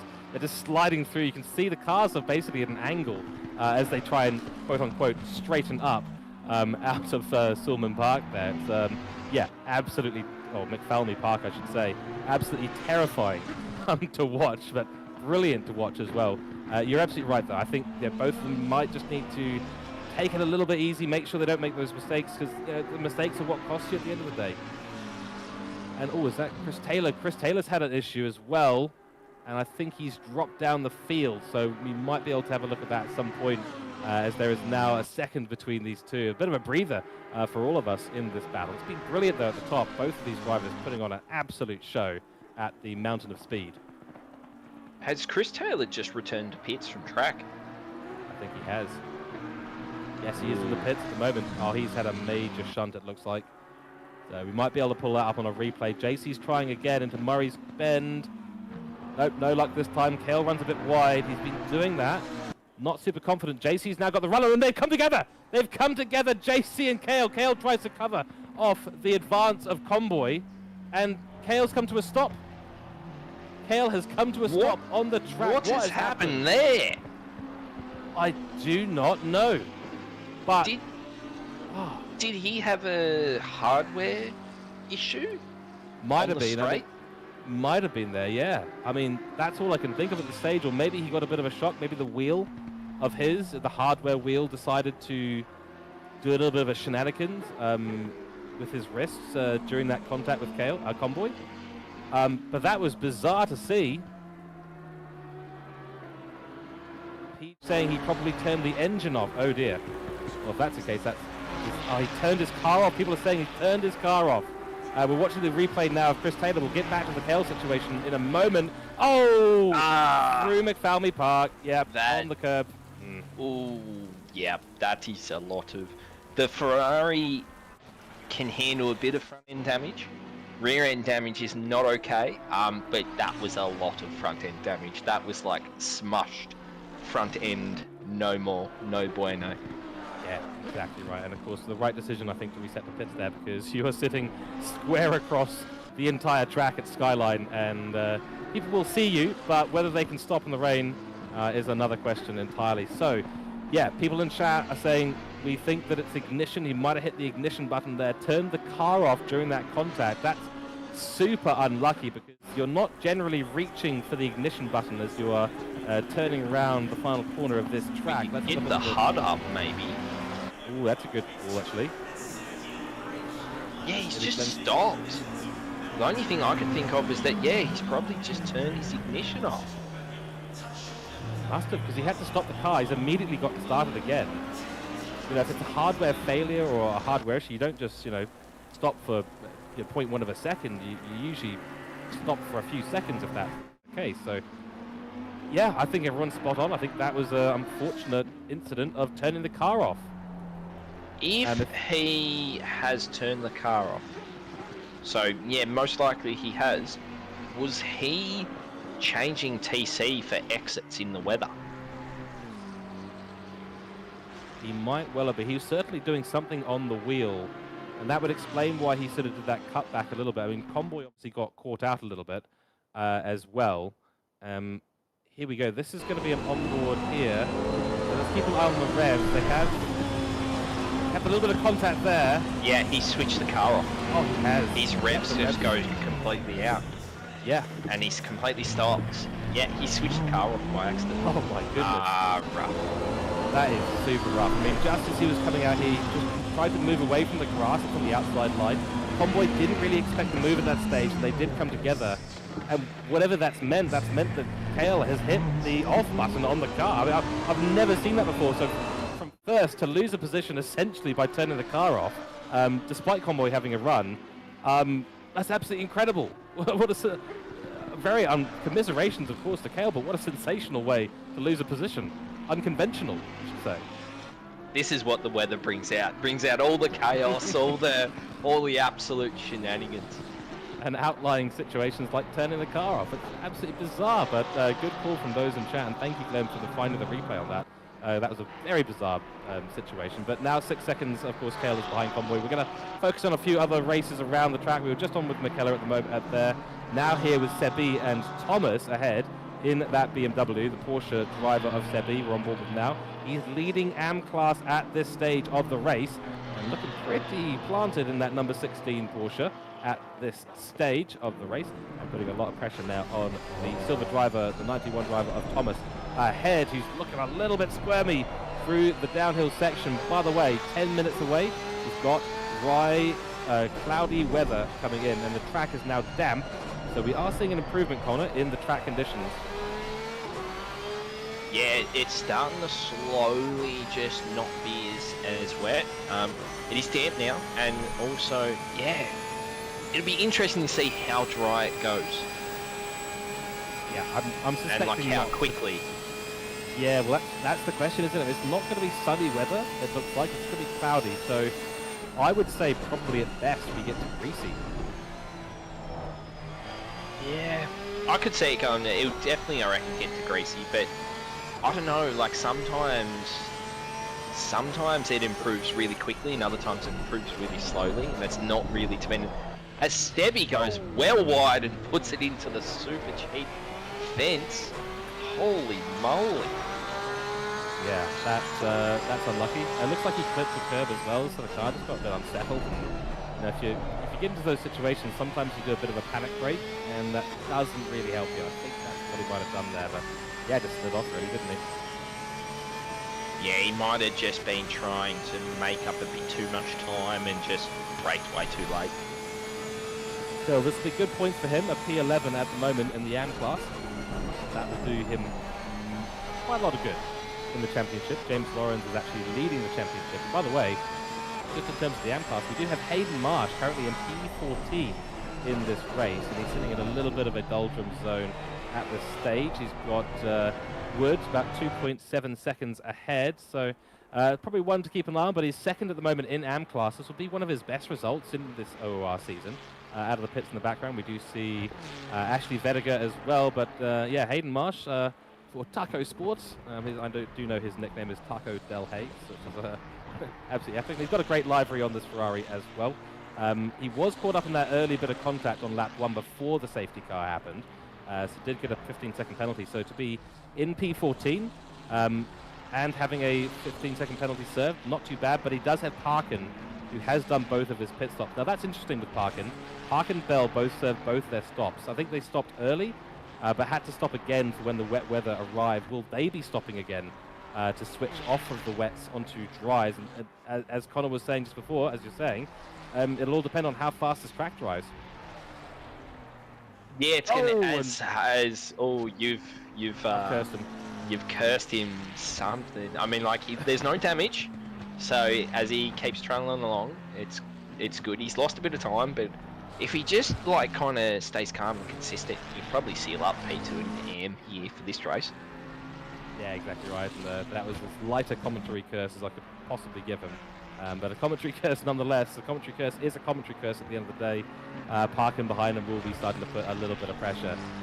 But yes, track conditions are changing. This is where things do get interesting. So we'll see if Parkin behind Marsh decides to come into the pits. We'll see if Hayden Marsh can make it all the way to the dry weather. But 22 minutes, 50 seconds left. We've got another approximately 10 or 11 laps in this race. Track now still at damp conditions, 10 minutes away max for cloudy weather. Oh, I have to admit, I'm pretty excited for the end of this race. It's all it depends on when people play it to when they pit. Because there'll be some obviously big guys who absolutely nail it and get the strategy bang on. So the interchanging conditions going to provide a good end. Too right. So we're still on board with a little bit of a battle brewing here in the wet weather between Hayden Marsh and Parkin. Parkin, of course, is currently in 4th place in terms of Pro-Am, 15th overall. Hayden Marsh sitting 2nd in the Am class, 14th overall in this race. Hayden Marsh still has to do one more pit stop, so he'll be waiting out as long as possible, I suspect, for that cloudy weather to come in. Question is, will Parkin decide to come in? So, you can run the wets a few laps at the end of the race if it's drying out. If you get to a green track condition, you probably want to be thinking about switching off. But, what are your thoughts on this, Connor? If you've got 5 or 10 minutes left in the race, you're on the wet tyres, but the conditions are dry, do you just risk it? Do you just hang it out? If you've done both your pit stops, do you just hang it out? Depends on the battle and where you are on the leaderboard, I guess. Like, if you're battling for something significant, you're just hanging out. It's a hard track to overtake apart from Conrod, which even then, still, you've got to get the draft and get the move done. Yeah, if you've got a bit of room to wiggle, then you can pit. But I'd say you nearly just hang it out and just grit your teeth and bear it. Exactly right. So, Parkin trying to put all the pressure now on Hayden Marsh, and Hayden Marsh has had a bit of a bad run through Forest Elbow there and down the hills, a little bit sideways. So Parkin will have the run on him. So it's McLaren versus Ferrari. Down the Conrod straight we go. What will Hayden Marsh be able to do? He's holding the inside line. He's going to try and force Parkin to the outside. That could come back to bite him because he'll have to ride potentially the kink in the Conrod straight. But the Ferrari's looking pretty pacey at this stage. Parkin does back out of it very sensibly. Both of them on the brakes into the chase, nice and safe. Good racing by these two, very safe. Yeah, good little battles brewing here between two different classes and obviously two different strategies as Parkin comes in to make an extra stop. I mean, it'll be interesting to he's in 15, so I don't know if it's going to catapult him that far. No, that's a fair point, but it's interesting because he'll be going onto a dry tyre here, I would assume. Or he's under-fueled the car in some way, so he's been forced to pit. He will stop, so it's not a drive-through that he's serving. So he is on the wet tyre at the moment. The graphic has just come up on screen, thank you, Glenn, showing us that he is in fact on the wet tyre. But on his radar, it says going dry now, so the rain has stopped. And I wonder if he's just thought, okay, rain has stopped, let's pull the trigger, let's get onto the dry tyre. Might have a couple of slow laps, but let's spend 20 minutes on the dry tyre, even with a damp track. And that could be the trigger for the likes of Hayden Marsh and those around to also start to consider the dry tyre now. So, yeah, window wipers are off. There is no more rain coming down. The clouds are out still, but there is no more rain falling on the track, Connor. No more rain. I seen before the track temp was like 25 or something like that, and Chad has recommended it. So it may dry up quicker than we expect. So we'll just keep an eye on it as Brad Cook's Sprite Porsche rides over the bumper curb of turn 1. Certainly does, and Brad Cook's doing very, very well at the moment. 4th position overall for him, so that's a great drive for the Lamborghini, for the Porsche driver. Doing very, very well. And of course, yeah, I think it's probably our favourite. I think we can both agree that's our favourite livery on the grid right now is the Sprite. It's making me thirsty.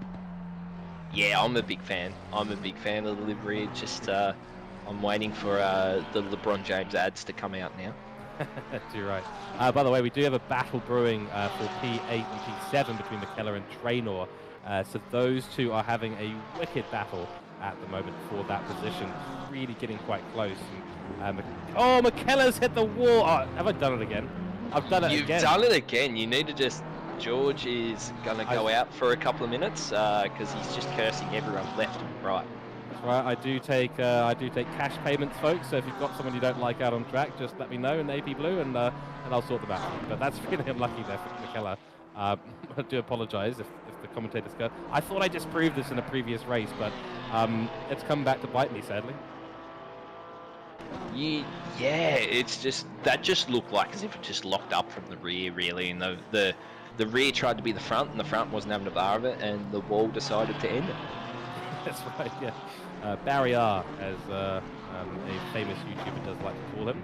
And Barry R has claimed another victim there. It doesn't look like it's taken too much out of Keller. So, and that was so that is Traynor now up into P7 ahead of McKellar. And a lot of people into the pits now. So I think we are seeing the switchover start to occur. I'd just like to say, Grant Begg and Steve Lewis in P5 and 6 and Silver and Pro-Am chugged along mighty well. Certainly. Bendik has just come into the pits as well. He was momentarily in 3rd position there. So into the pits does come Lewis as well. But you're absolutely right. Some great performances from the Silver and Pro-Am drivers today. And they're all looking pretty spicy at the top of the grid. It's great to see. As we watch a couple of drivers come in and perform their stops. It'd be interesting to see if McKellar repairs the damage or not, as opposed to and whether a Traynor gets out in front of him or not. Exactly right. In the chat, we've had, lol, you killed my teammate, George. I do apologise, Hemi. I do apologise. Not intentional, of course. The commentator's curse strikes us in the commentary box involuntarily, sadly. Out of the pits does come Ben Deek there. He's behind Thistleweight, so Thistleweight does go through.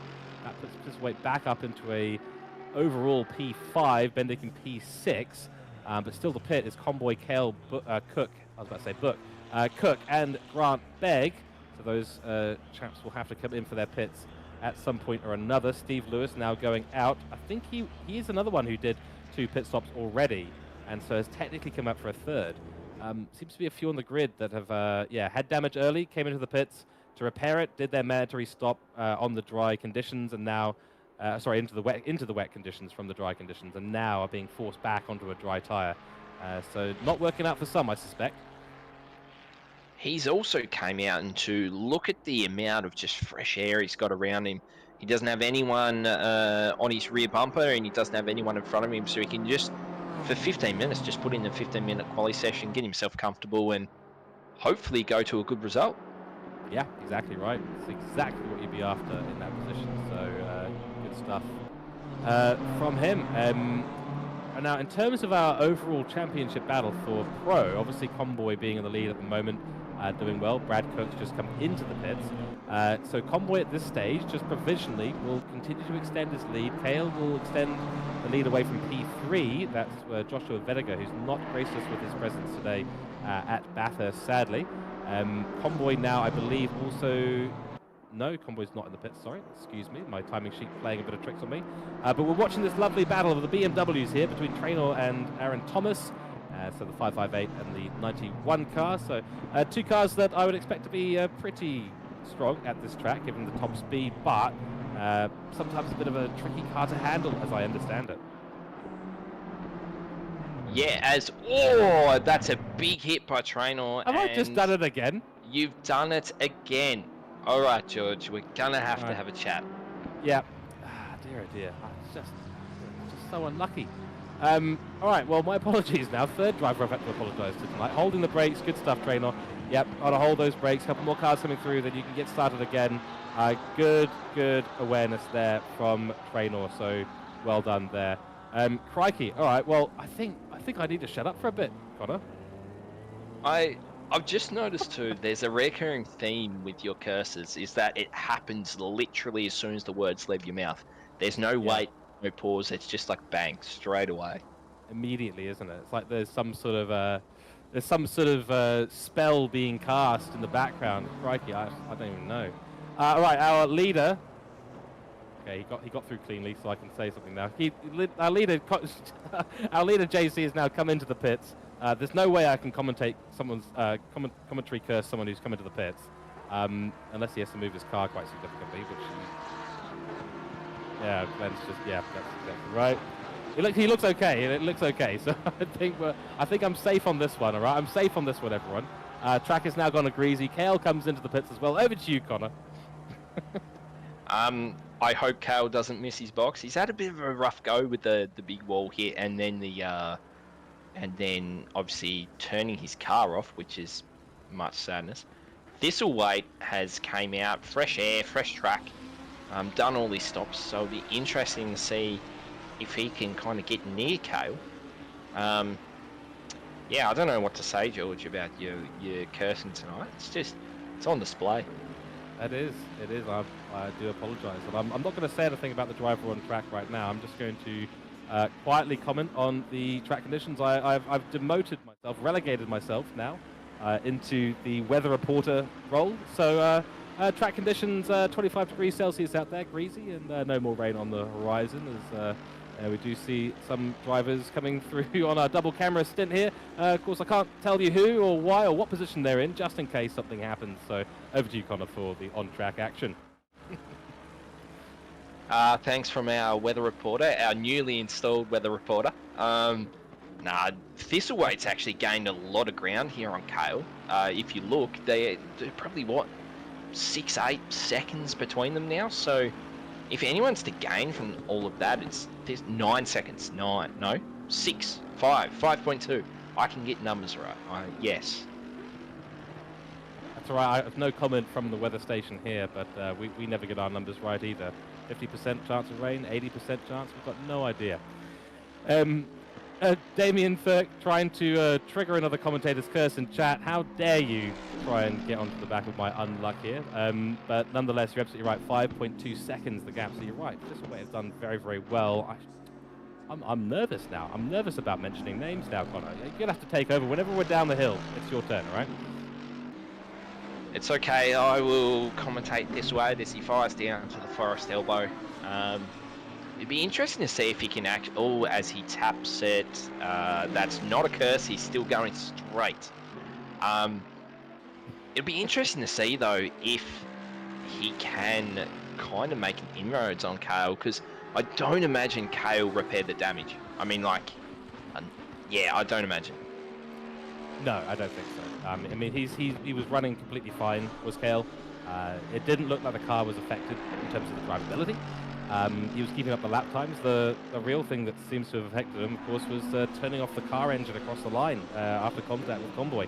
That's what's really cost him, and the gap has continued to extend. But for Thistleweight, I mean, this is a brilliant result. He's leading Silver Championship at the moment, 520 points, 15 points away from Leela Bell.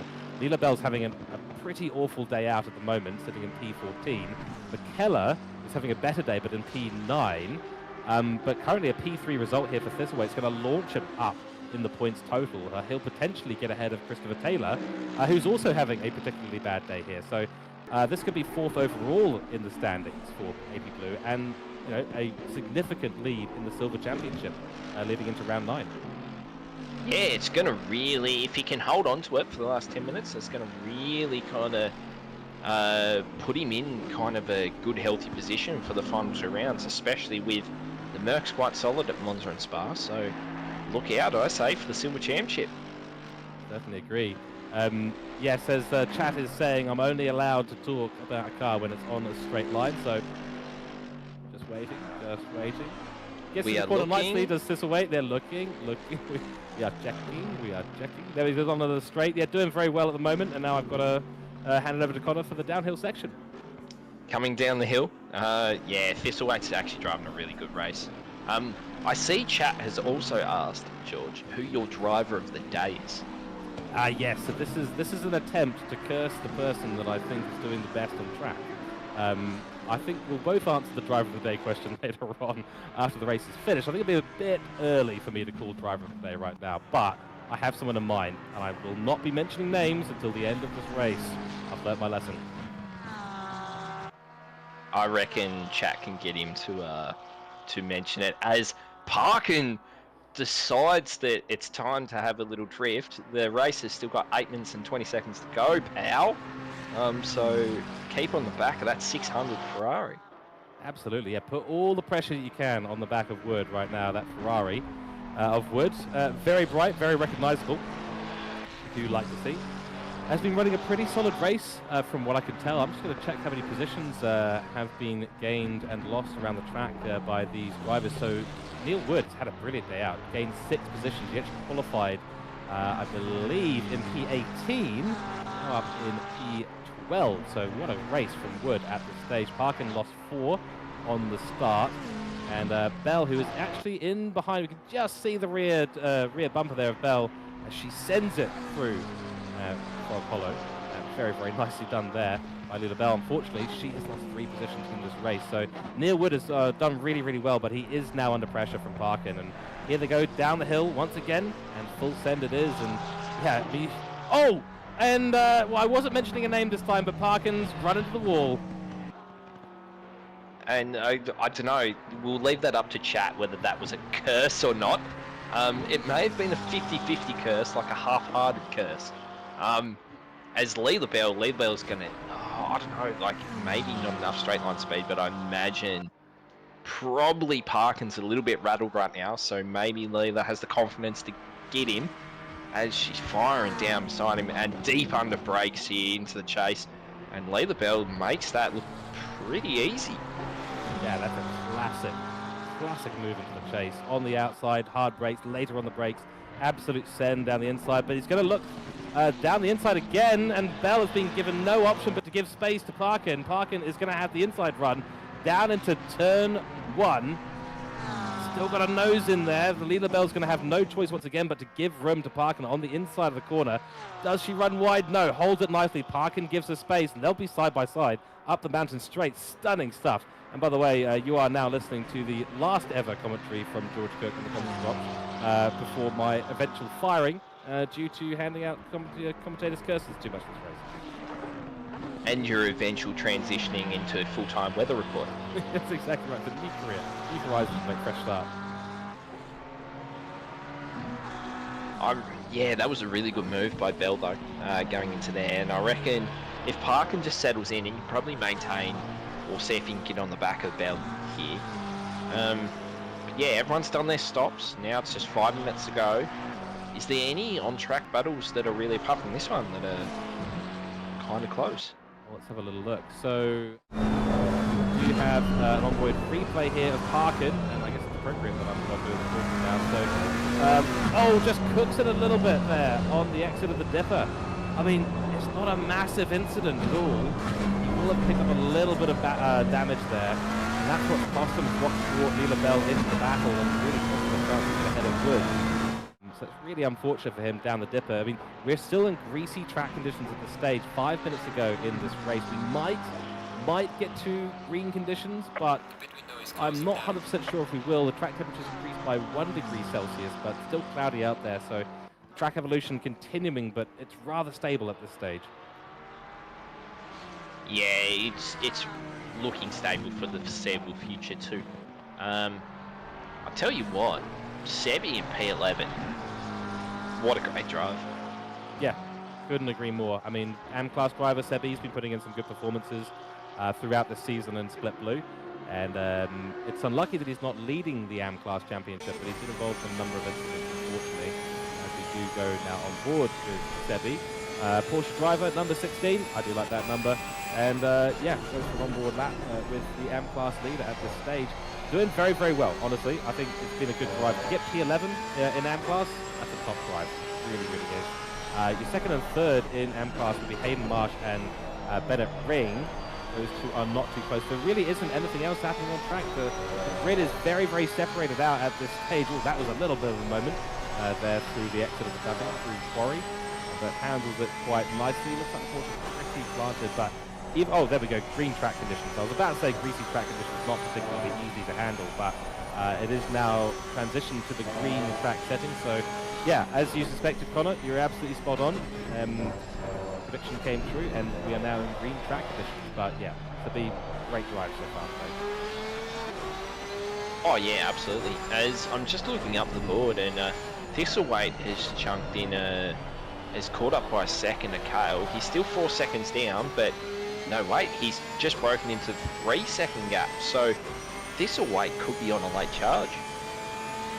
There's 2 laps to go in this race. He'll have to do a lot of work to catch up. I wonder if that damage to Kale, or maybe Kale's just saying, look, I just want to bring it home now, secure this P2, no sweat. By the way, Bell is now right on the back of Wood as they head down the Conrod straight. Hopefully we can switch onto that battle in just a moment for everyone. So here we go. Here's Wood under huge pressure from the silver driver of Leela Bell.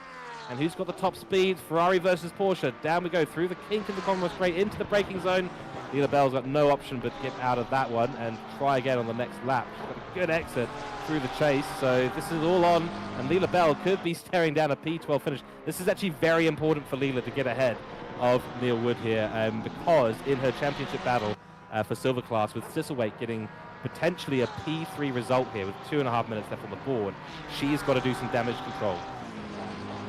Yeah, I know. I think that's why she's just trying to make up as many positions as possible. Damage control, you know, she probably is gonna lose the lead of the championship, or is gonna lose at least a fair chunk of it, so just trying to stay in there for the final 2 rounds. Exactly, so she will move down potentially to P7 underneath McKellar.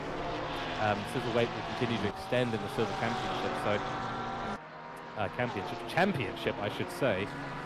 So Thistleweight is the real winner here in silver class at this stage, and Convoy, of course, as well in the pro category. That's that's Ashley Vediger there, moving out of the way in the Coca-Cola livery Porsche. So what is it with the Porsches and having such good liveries? And oh, Bell, that was nearly a big moment there. Ran on the curb on the exit of Quarry, nearly had a huge moment. She's giving it absolutely everything. Yeah, he got that groove, got that rhythm, just absolutely on the charge. Hold and be a bit careful through the last bits of the mountain, but she'll have only 1 more lap to do it. She needs to get a really good exit out of Forest Elbow to really challenge the Ferrari. We do know that Porsche doesn't have necessarily the best top-line speed. See the kind of exit she gets out here. It's okay, but she's lost a little bit of time. Wood did get a good exit there in the green Ferrari, so he will be ahead at this stage. And I don't know if there'll be an opportunity here for the Porsche, but she's closing in. Yeah, the Ferrari definitely has the better top end here. And it's a bit more slippery in its aero, but yeah, she's really got to put in a good sector 1 and over the top to really catch him. She's got a really good opportunity to do so, because we're now in sunny, cloudy conditions. The sun has come out and the track conditions are now fast. That is an interesting development. I wasn't expecting it to evolve so quickly. Leela Bell has another oversteer moment on the exit of Murray's Corner, but handles it beautifully. Parkin's not out of this fight too. He's only a 1.5 seconds behind these 2 who are fighting it out in the last lap of this race. 10 seconds to go on the clock, and Convoy will be leading us across the line for the last lap of this race. I think he's just started a lap. Yeah, he's got 1 more lap after this, as we are hearing from our lovely broadcaster in Glenn. So Jamie Convoy, he's just going up the mountain straight at the moment. But all eyes on this battle. Leela Bell looking up the inside now. Now it's going to become the outside as they go up towards the cutting. Can she make a bit of a switcheroo happen? Tries around the inside, late braking. It's where she got her incident earlier on in this race. A big 15-second penalty handed out to her earlier on, but now the pressure is on Wood. Wood goes a little bit wide into Quarry. Leela Bell, is she gonna try a move here? No, this is just pressure, surely. I guess it's how bad you want it, really. Like, do you really want as much damage control as possible Just click drive, press pedal, send. Yeah, exactly right. And hopefully she can do so in a nice, safe manner. That was a bit deep there from Wood. He's run a little bit into the wall. Leela Bell's got the run on him. Down towards Forest Elbow. Can she look towards the outside? Goes on the outside. Defensive goes Wood. Leela Bell will get a great exit out onto the Conrod straight. It's all to play for between these two. Parkin is right in it as well. On board now with Wood. And you can see in that rear vision mirror that Leela Bell is all over his rear bumper. And here we go. She'll go to the inside and have to ride that kink potentially down Conrod straight, but Wood will have the outside line. Oh, that's very, very close. Leela Bell around the outside through the chase. She gets the move done. Oh, door to door as well. That's a lot of bravado there. That's my move of the race so far. That was excellent. Yeah, couldn't agree more. That is absolutely stunning stuff. Of course, they do have one more lap to go because our race leader in Convoy is right behind this trio. In fact, it's the next car behind this trio that we've been on board with for the last few laps of this race. Great battling there. Well done to Leela Bell. And there we go. This will be the race win for Jamie Convoy. He finishes the race. 33 laps done. Convoy holds on and takes the victory here at round 8 at Mount Panorama. And it was nearly not that case, unfortunately, with Kale coming across P2. He'll still be happy with that result overall, but here is our Silver Class winner, Thistlewaite. P3 result for the 36 car there. What a result for the Silver Class driver. Bendy across the line. P4, another great result for Silver Class. P2 in Silver Class. Begg will come across the line in 5th.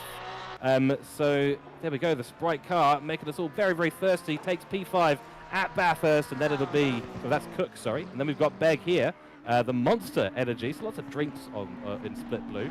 Maybe this is why they've got such bad luck with the weather. Anyway, Begg will come across the line, 3rd in Silver Class, P6 overall. And then we got Lewis coming up, the leader of AM in P7 as he's about to cross the line. As we're watching Bell, Wood and Parkin. Parkin wants to get in on the action too. Wood is probably just wanting the race to be over, and it's not over yet for another Conrod straight.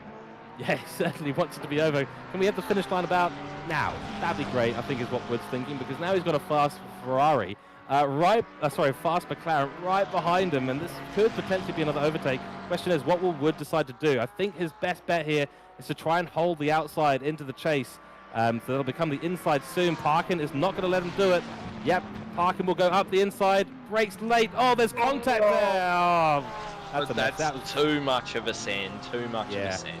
Far too much of a send there from Parkin. And Wood, though, actually finds his way back on track nice and easily. So we'll retain P13. Parkin won't lose any positions there. No, he won't. But we do have P15, Hayden Marsh across the line as well. Neil Wood takes home a P13. Leela Bell, P12.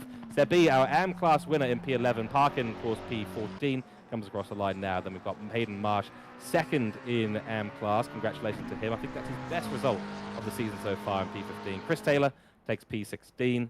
And then we've got Huare, P18. Ashley Vediger in P19.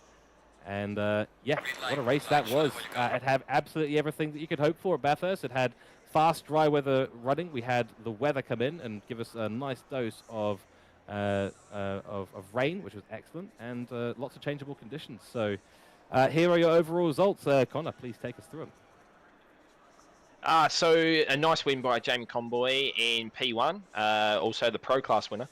Ethan Carr in P2 and Thistlewaite rounding out the podium in P3. So we go to our silvers again. Thistlewaite with the win. Bendeek in P2 and Begg in P3. As we go to our Pro-Ams, Steve Lewis with a nice drive for P1. Carter, who had a good drive at the start in P2, and Wood in P3. As we go to the AM class, Sebi wrapped up the win in P1. Ring in P2 and Marsh in P3. Yeah, so it looks like Marsh might have lost out at the end there to Bennett. We'll keep an eye on that. Of course, yes, it looks like he has lost out, but not a lot as well, only about a few seconds. But either way, what a race that was. Split Blue continuing their run of luck with the weather and managing to pull in that lovely blue stuff that we like to call rain. So congratulations to the entire AP Blue driver split. You have done very, very well to bring us an epic race at Bathurst, and congratulations to you all today. That is solidified quite a lot in the Pro and the Silver classes tonight. And yeah, that's a very, very interesting one. Brilliant. Cool. So, folks, we are going to be right back. I won't be joining us for Split Red, but you will have the lovely voices of Connor Hine and Luke Johnson. We will see you for Split Red momentarily. We'll be back very, very soon. Thank you all very much. Catch you next time.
Hello and welcome to the Octane Online Racing season, what are we in, 14 now, ACC Simrigs Sprint Series. We're currently in with AP Red right now as they're just heading out, was their qualifying. Good day Mole, good day everyone in chat, good day to our lovely broadcaster Glenn, and in the box with me tonight I have Luke Johnson. How are you, mate? Connor, how's it going, mate? I'm doing very well. That last race was good to watch, nice and spicy, and I'm looking forward to another 70 minutes of Bathurst. Oh, absolutely. The race before had everything in it. A bit of rain, bit of, tragic tales, and a bit of bad luck as the leaderboard's just been chucked up. So in the pro class we have John Pierre Sonicus in the lead. Moyen Tafik in P2 and Ali Karoon's in there in P3. It's going to be pretty hard to catch up to Peach unless he has some really unfortunate luck. So dominant this season, hasn't he? He's just absolutely run away with this championship. It's just a task in itself to be that consistent, and yeah, hats off to him for racking up 992 points. That's incredible. Yeah, absolutely. As we look at the silvers in P8, we have Carl Johnson in the lead. This could be a bit of a spicy championship with Imran Zahali in P2, only 12 points down. And then another 24 points back is Leo Dreyer. In P11 in the championship and the lead of the Pro-Am, we have Harsh Kumar on 337. And as we scroll down a little bit, we've got Pete Chalmers in 15th in P2 in Pro-Am, so he's got a little bit of catching up to do, and Scott Rochford there in P3 in Pro-Am is hot on his tail. As we go down in the standings a little bit to we've only got a couple of AMs in here, so P27, the AM leader is Gary Lau on 103. Bozic there in the P32 is second in AMs on 64, so there's a bit of a gap there, and then Jared Richardson's in third in the AMs on 46 points. So, tell us a bit about how you attack a quali back over the mountain, Luke. Mate, the only way to do it is you've got to absolutely send it. It's the only way, and if you're not hanging on by the seat of your pants, you're not doing it right. Because when it comes to Bathurst, it is just 2 minutes of the most intense driving I reckon you can just about do in this game, and like we've just seen here with JP, absolutely sending it down Skyline into the S's is by far the only way to do it. Yeah, and as you see, he's getting real close to the walls. It's only being centimetres off the wall and how far you can push it. He almost tags the wall on there, but that's the all the line. track there, yeah, that's it. That's what you've got to do. What's the Macca like in a straight line down here? The Macca's pretty quick, I think. See with JP, I mean the speedo's not up on the screen at the moment, but I reckon he'll be hitting the high 280s by the time he hits the brakes down here. He goes flying into the chase. I was running a bit of a higher wing setup than what I believe JP and even JC in the last race were using. They were really going for the classic sketchy low wing build, as we see. I was about to say Max take provisional pole, but right away with the 59.8. There you go, JP. That's an outlap and a half. 59.8 on an outlap. Take that. He set the bar and bang, let's go. Murphy in second high. as a Pro-Am, only a couple of tenths off, so I'm all about that. Super impressive. Yeah, that's incredibly impressive. That would be just about bang on a 20.1 with that time, so he's going to be incredibly impressed with that. And then again, Dreyer and Johnson not far behind him. They're a second off, but I'm sure with only an outlap put in, or banker lap put in, that they've got plenty left in the tank to really throw it in. Oh yeah, absolutely. As you're watching JP fire over the top of the mountain, look at just how look at how close he gets to the wall there. Flies around with Philamy. It depends. Let's see if he touches the brakes going down here. Oh yeah. Oh, and he's just a little bit too hot. But with a lap already, with your banker lap being a 59.8, you've just got to you got nothing to lose at this point. So you absolutely got to go for it. Yeah, absolutely. I mean, like, he can be confident in himself that, you know, but look at this. Murphy's 3/10 up, and he's held it coming out of Forest Elbow. Be interesting to see how he goes into the chase. If he gains just that little bit of time into the chase, now that his tyres are a bit warmer and a bit more up to grip, this could potentially be a provisional pole right here. Firing down into the chase. He's held most of his... He gains a few fractions, and let's see, oh, bit of a slide there. Oh. Yeah, just lost that little bit on exit, but let's see what he goes down to in the final turn. Gains a little bit back. Oh, it gains a lot of time back there, and that's got to well done. That is 59.8. That is mega. incredible. He will be absolutely cheering with that one. Carl Johnson improves to a 0.5, so can't complain there. That is, yeah, okay. JP's got a little bit of work here to do, even though he's haven't made it easy for him.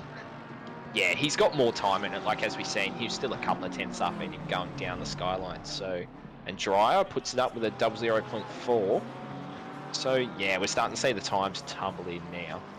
Yeah, absolutely. I imagine it's an off track at the moment, so they're absolutely going to be putting all that they can into this.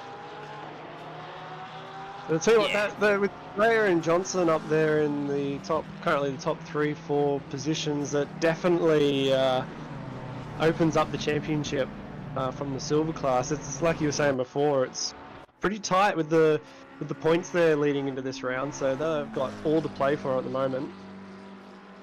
Oh, yeah, absolutely. And like, as we're saying in the previous race, as Johnson gets Skyline a little bit wrong, but he's still got 7 minutes. Chuck a fresh set on. Yep.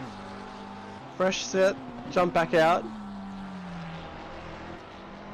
On board with Hasu. Ooh, there was a little bit of a spike there.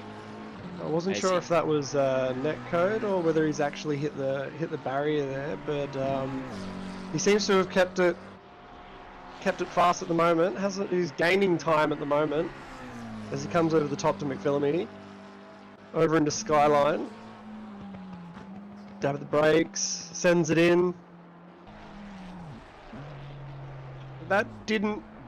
I couldn't quite tell with the. Nope, that's the end of his lap there. That didn't quite go the way he thought. Yeah, he's just got the entry wrong a little bit there, which, like, you know, can happen. Jumping back on board with JP, he's almost a tenth up as he gains another micro fraction. Just look at how much speed they can carry through. Oh mate, the McLaren over the top of the mountain. I was running 5-wing on my car, and you're flat through there. You don't even lift coming over the crest. You just flat through McPhillamy and then just send it straight down into the Skyline, and it's something that just feels incredible when you get right. Yeah, as we're on board, JP's got 2 and a bit tenths. Lost a little bit on exit there. So it's still there. I reckon he's got 2 or 3 tenths if he can nail the full lap. As you see here, yep, we're going to get a chance to see just how fast he's going. I am expecting a 286 just about before he slams the brakes. Oh, 87, so he's definitely running very low wing on the McLaren here, but it just seems to stick. It's just so stable through so much of this track, and it's pretty great to drive as he sends it in up to 3 tenths, a little bit wobbly on exit, and that'll be up to a 59.6. What a lap. What a lap.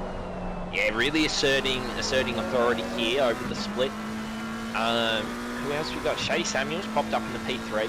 7 tenths down. I'd expect him to be somewhere around JP's kind of time. As we jump back on board with Murphy, who's a 10th up on his gains a whole lot of time through the cutting there, loses a lot on the exit though. Still a 10th up though, so you can't complain there, especially being Pro-Am. Really kind of putting the foot on the Pro-Am standings here. Yeah, absolutely. I find that Bathurst is just such a wild card in terms of who comes to play. It's just sometimes it's one of those cases where, I mean, it's such a different track, but I think particularly people from the AP region love to drive this incredible track over and over and over again. And well, as we see, I'm not sure because of the blue flag trying to get out of the way or what happened there, but yeah, it brings up some drivers just come out of the woodwork and just really put on a really impressive display. Yeah, as you said, being from the AP region, Bathurst is a very iconic track for a lot of us. So, like, there is some people that don't like it. Not calling out names, Megan D. But yeah, for a lot of people, it is a awesome track, and probably somewhere where we've spent most of our time in this game or on a lot of games. Yeah, it's basically a sacred spot for a lot of us motoring enthusiasts out here. It's definitely one that we complete the pilgrimage to at least once every now and then. So yeah, it does. It just I find that it just so many different drivers come out and really Samuel's hit the grass. We'll see if that compromises his line. He's a bit squirrely on... Yeah, no, that's going to lose a whole lot of time. Unfortunate, but you see here, Murphy's got almost 3/10. He's down to 2/10 now. I've got to say, is that a Patrick Star livery that he's rocking at the moment? Is that what that's inspired by? I don't know, but we can run with that. We can just assume, you know? As we Kind of see, looks like the colour scheme, doesn't it, though? Yeah, it really does. I'll have to ask him later if he's been inspired by that character. As we see, he's 2.5 tenths up. This is really going to give JP a run for his money. As we see, I think he knocked the wall on exit there. Yeah, and he's lost quite a lot of his time, but he should have another lap in him. If he's got enough fuel and he gets to the bottom, he should be able to run another lap and hopefully challenge JP for that pole position. John pointing out in chat that they are flat over the top with one win too, which is just, as a Ferrari driver, is absolutely mind-boggling to me. Please let me understand. Physics has left the chat for it. Yeah, you can't, like, in the Ferrari here, you've got to run like a mid-wing because you just can't. And yeah, so that just boggles me that you can run such low wing. Yeah, I think I was running mid-wing because I'm just chicken. I'm scared of what the top of that mountain can do to you.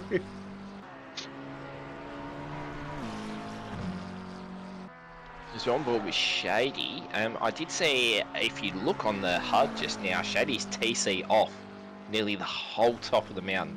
That is incredible. That's a crazy strat.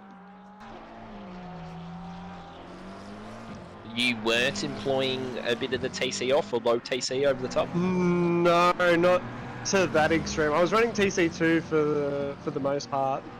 And if I was game enough for quali TC1, but I'm not game enough for the TC0 strat. That's I've seen it come out in play a couple of times on a few different tracks. As you see here, Murphy again 2/10 up. He's got the pace to really take it to JP. He's got pole in his grasp, but he just needs to he just needs to just put the lap together, and I think he's got using all the track, losing a little bit on exit. Hopefully he can nail it through the chase and just get back up to just being over that 2/10s. Well, that 59.8 lap from memory was the one where he lost a bit on exit out of the chase, so he's got one last chance to do it.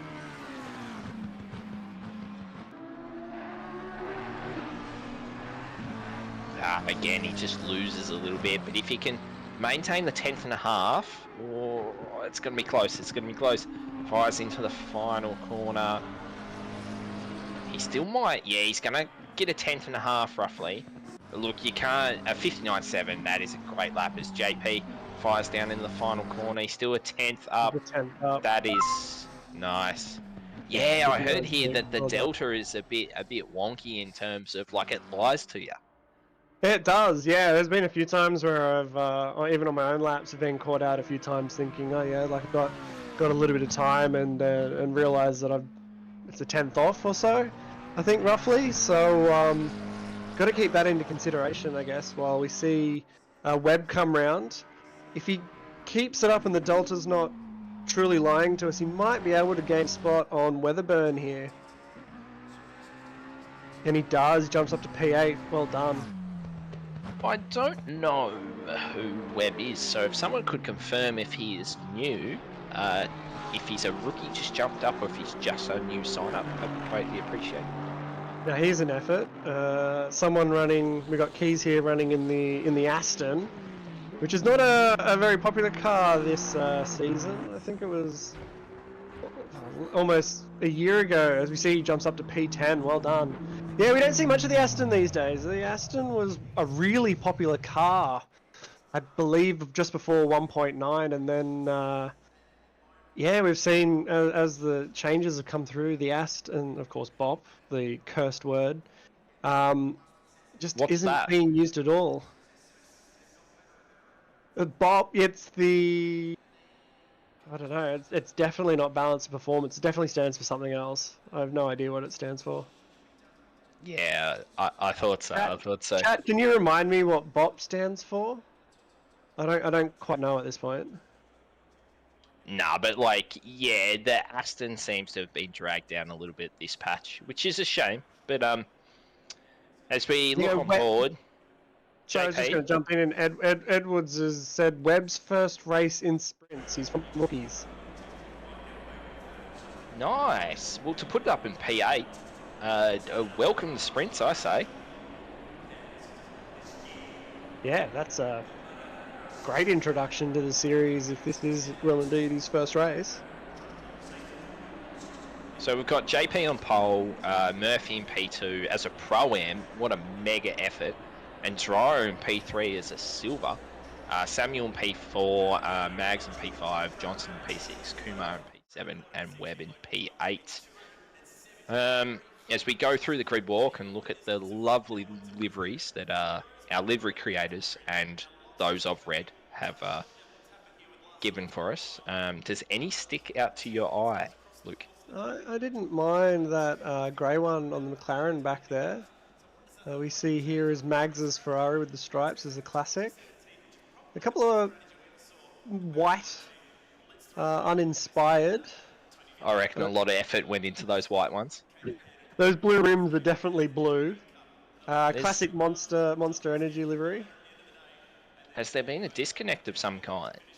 Yeah, we're missing someone. I spy it. I spy my favourite livery. It's back there. It's got to be the dyno on the Porsche, yeah. Nah, not the Dino Oh Porsche. no. As we got, Ali's down in 12th. That's an interesting quality. The Dino Porsche is good, but that Atlanta Hawks Porsche, just look at it. Look at how good it is. Well done.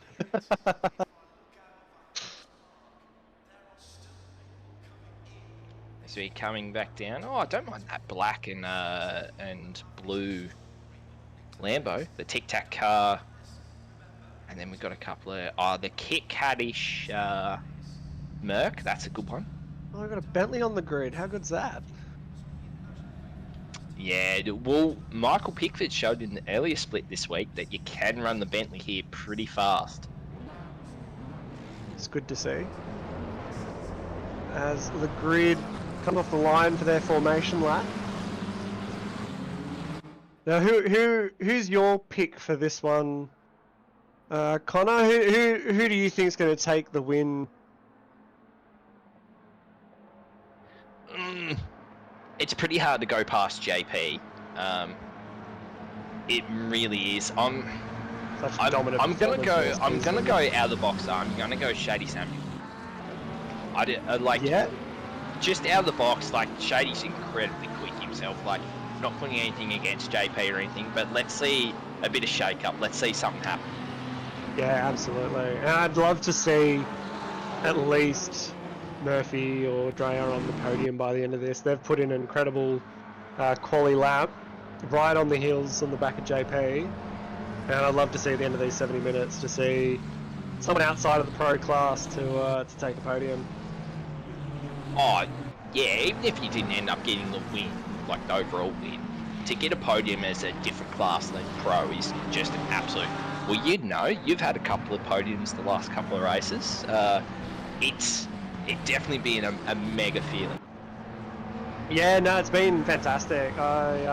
It's been great to take it to some of the top pro drivers like yourself, and see what we're made of. So yeah, it's always awesome to be outside that pro class, and I'm sure both Murphy and Gray would love to experience it.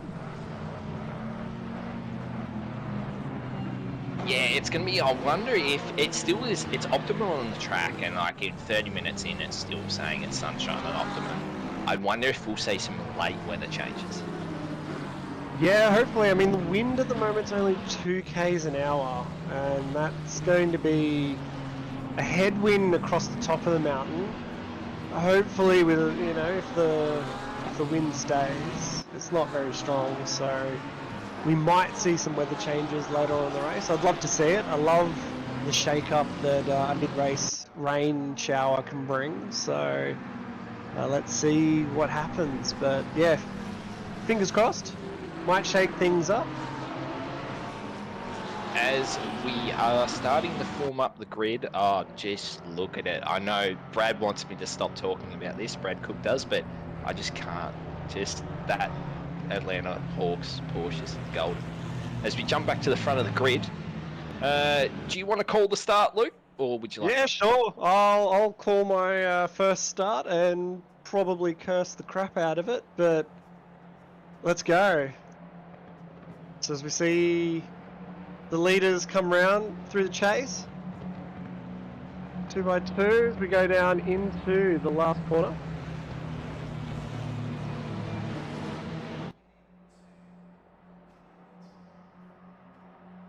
Hopefully, yeah, we're bunching right up as they come around the last corner now. JP taking the wide line. We've got a few gaps there. Hopefully the top 10 can close them right up. And there's a bit of a lead there on JP over Murphy. And it looks like we've gone green. JP already miles out in front, taking the wide line. And we're all just about single file up the front as we see that there is absolute chaos in the back. As we see a Lamborghini around, not moving. Bit of damage to a few of the rear runners there. But it looks like the front runners at the moment are all through and clear, and that's the safety. No, they're still running. Yeah, we're still running here. There was a bit of calamity at the back there, wasn't there? We'll get a replay of that soon just to see what happened. Might have been a concertina effect of turn one things at Bathurst. As we're on board with Murphy, look at the gap already that JP's starting to establish. Already running away with it, and it's a third of the lap down. It just shows how dominant and how fast that car is. We see the rest of the field, they're already running single file as we go down into the S's for the first time. I think one of JP's biggest things as a driver is just consistency. It's the fact that he can do the same lap, the same entry, the same speed, the same exit, just lap after lap after lap after lap. Yeah, over and over again. It's an impressive feat in itself, and that's how you win races. And in his case, is more than likely going to win this championship. Is just that consistency, and it's probably one of the most important things as a race driver to do. As we see him come down into the chase. Yep, Shady. Shady has jumped Carl Johnson as well, so Shady's got a good start as well. He's dropped, well, Dreher's dropped down a couple of spots. I was just seeing he was in front of Johnson before, as he hasn't kept it out of the wall. I thought he was going to be alright there, but he's just as we watch the rejoin. Unfortunately, yeah, Dreyer having a shocker of a first lap, unfortunately. He dropped down a bit through the elbow in the chase, and now he's down into 15th. And he's going to have a long climb back up if he's going to try and capitalise on any more positions. As it's going to be a long 67 minutes for him, unfortunately. Yeah, it's been a bit of a rough start, and we've had, they'd be the two guys at the back who have evolved the most in the Calamity, all the way down there. It's one ball with Mags, firing up straight. He's got his teammate Kumar behind him for company. Two Ferrari up there, giving the McLarens at least a run. Yeah, the Ferrari here is it's alright. Like it feels nice. It just doesn't have the speed of some of the other cars, and you've got to set it up a little bit weirdly to be able to handle the mountain, I guess. But they're still not too bad. They have it's a good race car. Just doesn't have the quality trim pace of the others. Yeah, absolutely. It seems to be one of those cars that can just be so consistent over such a long stint that just gives it that edge. But I'm just looking down the field, and one of the big winners of lap 1, it seems, is Keys there in the Aston Martin, doing a fantastic job.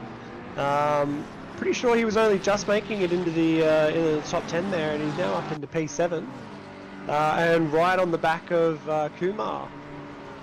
Well, I'd say right on the back as we go down the main straight, but he's definitely looking a bit pacey there, so interesting to see how far that Aston can go.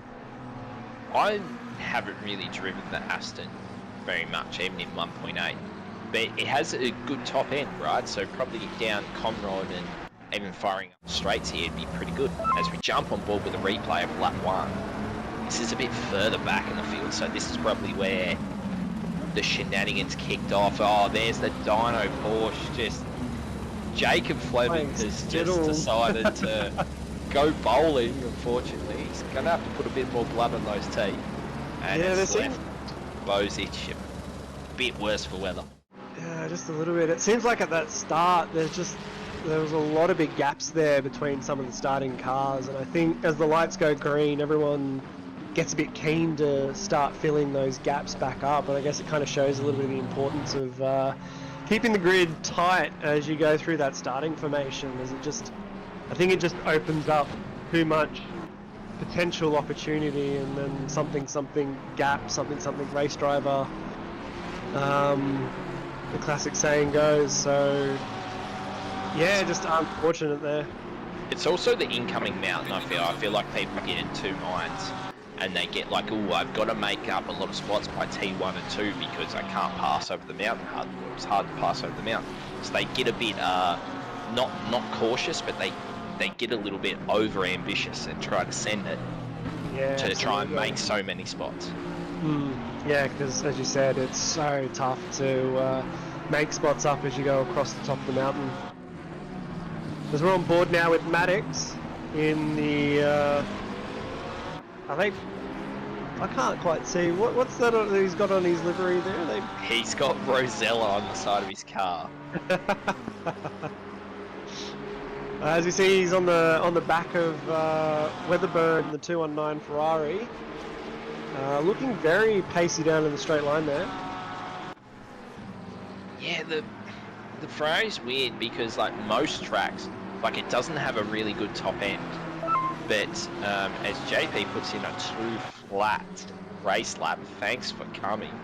And Wow. Ali Kyrudin is looking all over the back of Maddox here, looking for a pass.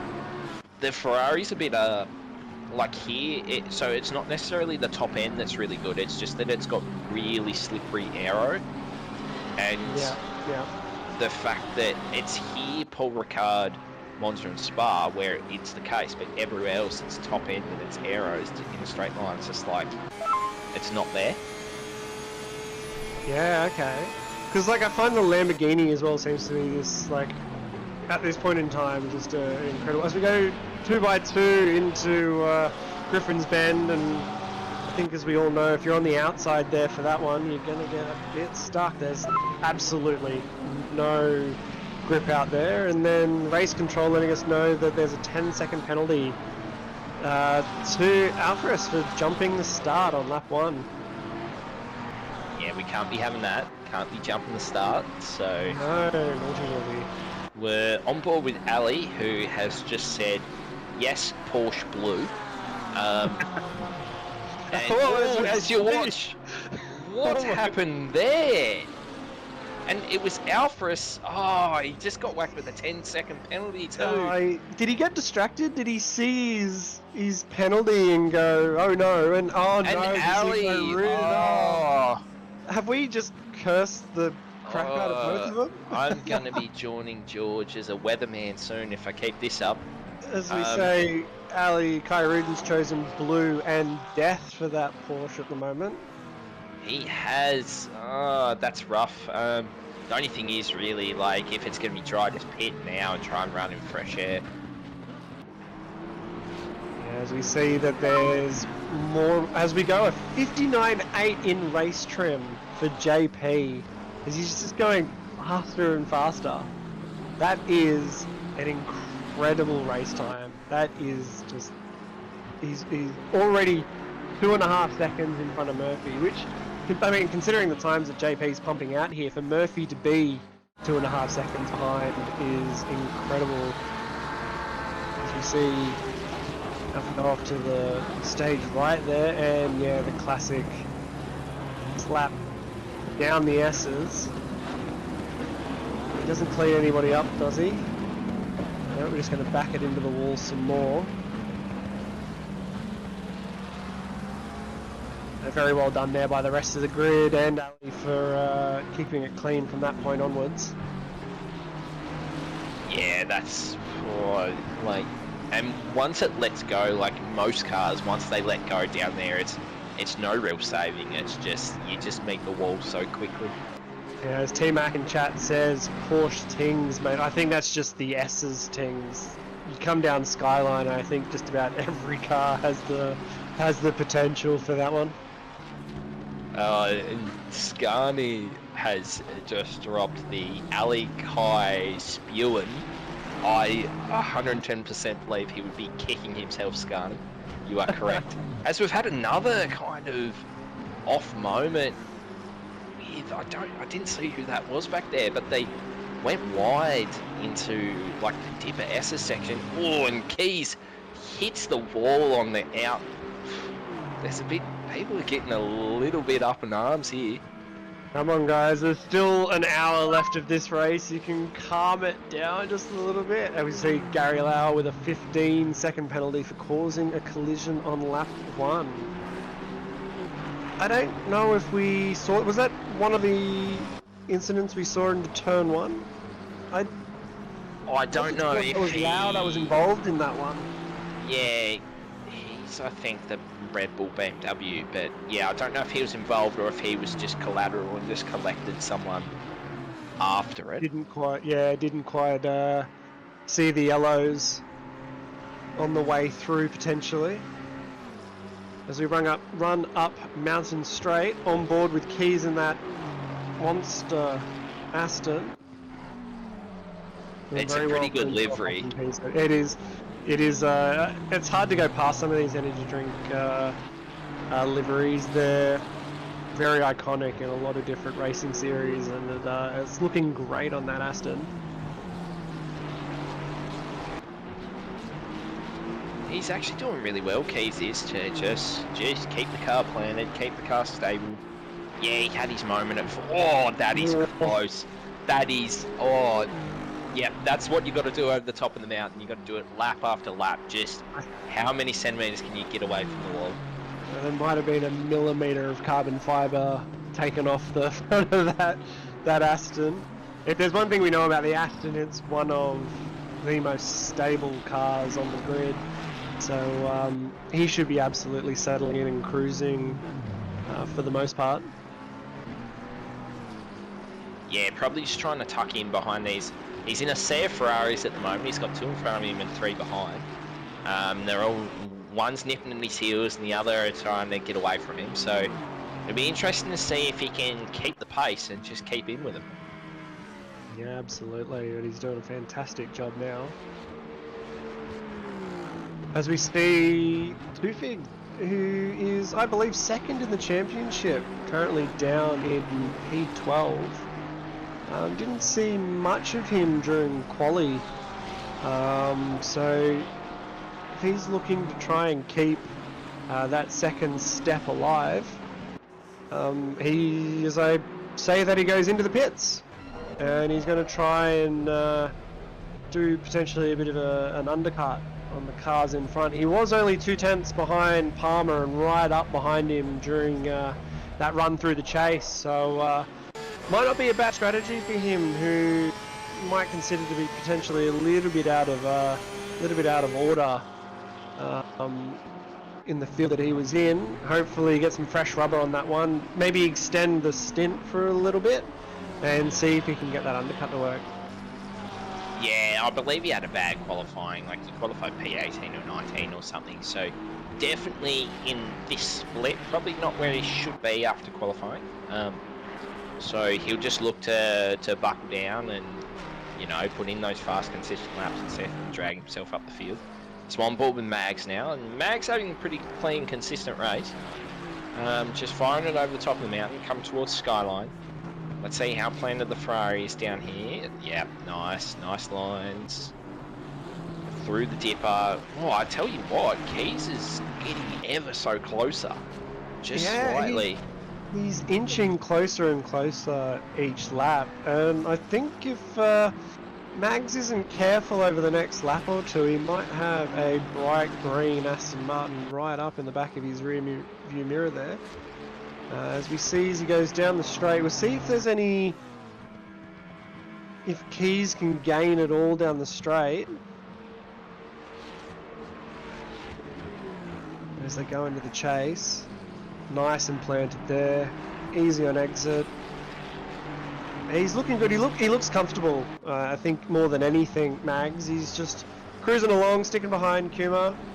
Not trying anything too fancy or too aggressive, and he's just setting himself up for a nice cruisy race. Mags and Kumar have switched spots because Mags was in front of Kumar. So did Mags make a mistake, or was there a bit of team play in there? I was going to say, did the team orders come out? Could Kumar be a little bit faster just to like, you know, tow Mags along a little bit? I don't know. Just a little bit. I mean, where Mags sits, Mags currently sits 5th in the championship. He's only 20 to 30 points behind 4th, so you'd be thinking he'd be trying to take advantage of that as much as possible. Yeah, absolutely, you'd think so. I'd just like to say this is kind of turning into a 2-horse race really as well with so JP, yes, has gapped Murphy by 3.1 seconds, but Murphy's also gapped Samuel by 7. So it's literally at the moment these two are kind of just in a realm of their own. Yeah, absolutely. They have completely run away with it.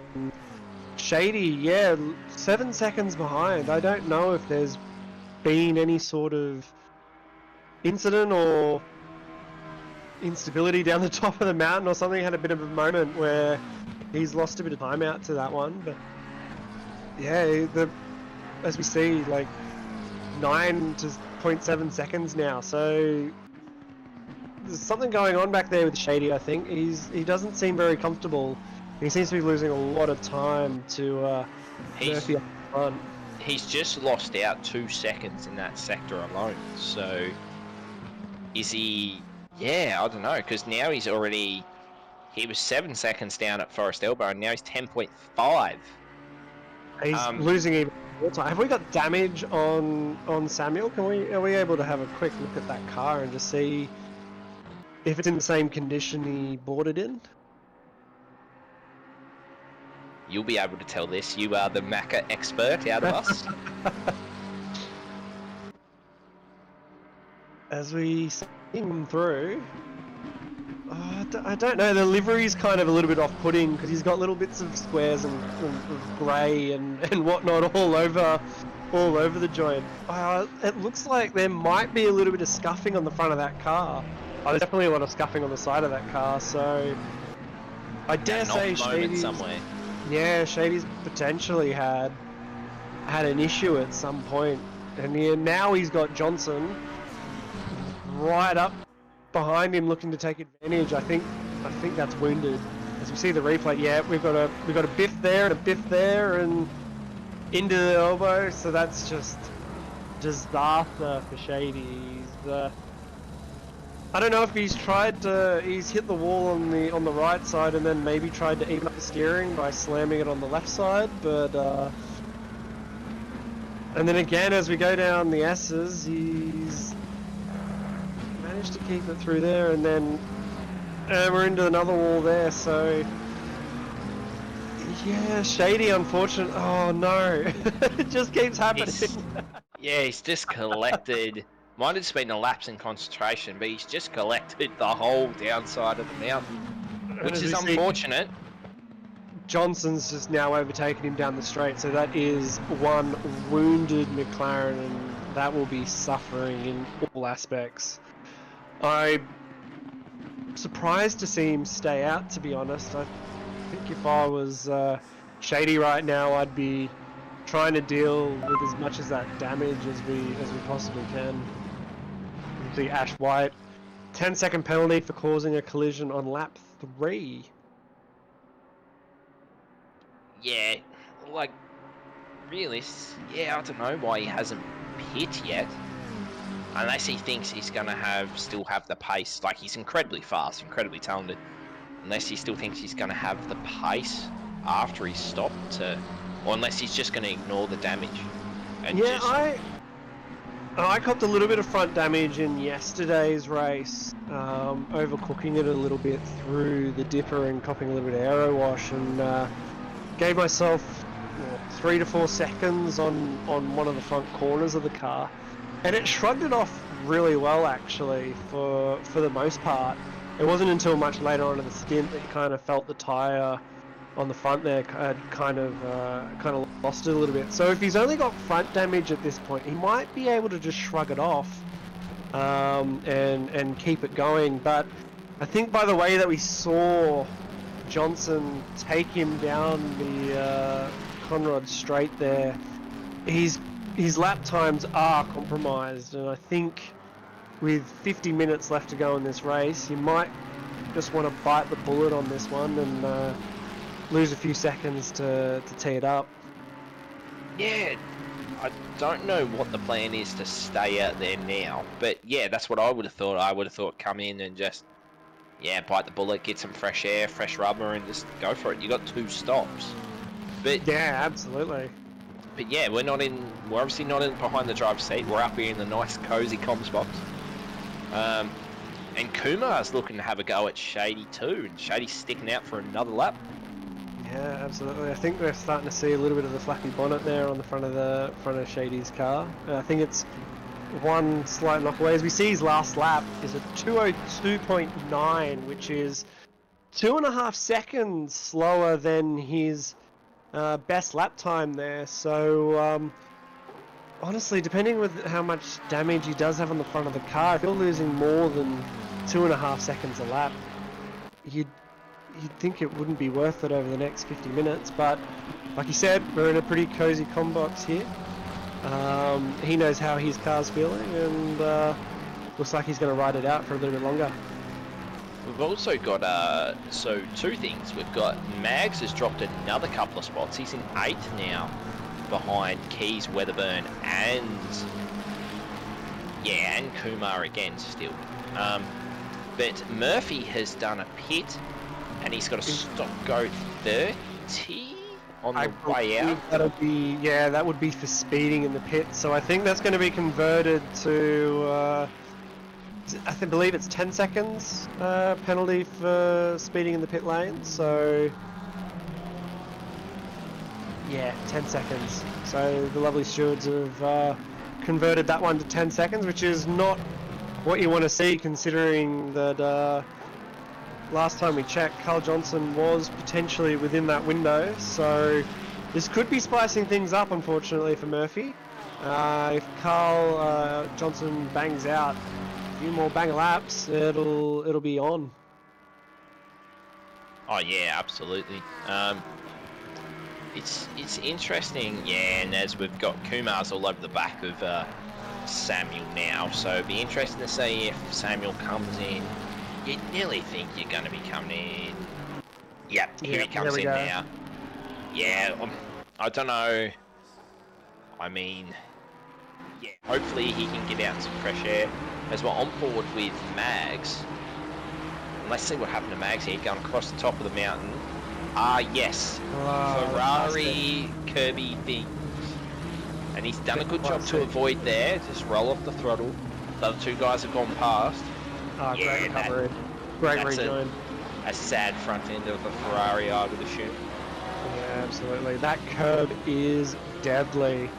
You're rolling the dice as soon as you veer out that far. And you're almost better to hit the sand rather than be on top of that curb in some instances, because it will just send you right around.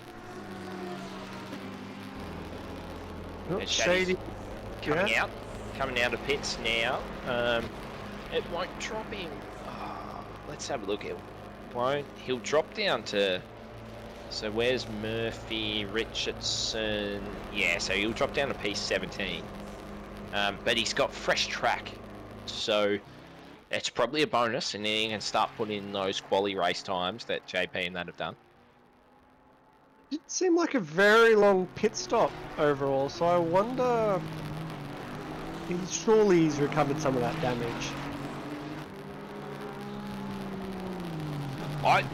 I was about to say, has he repaired the damage or has he not? Hard to tell, because like visually I don't think the car changes too much, so only insiders will be able to tell us whether or not he has managed to deal with that damage or not. You're on board with Keys is just slowly making his way. JP's coming in for his stop now. He's kind of in a realm of his own, JP is now. Be interesting to see where Murphy comes out opposed to JP, because Murphy's just exiting Forest Elbow now. Be interesting to see if he's gained anything or lost anything to JP.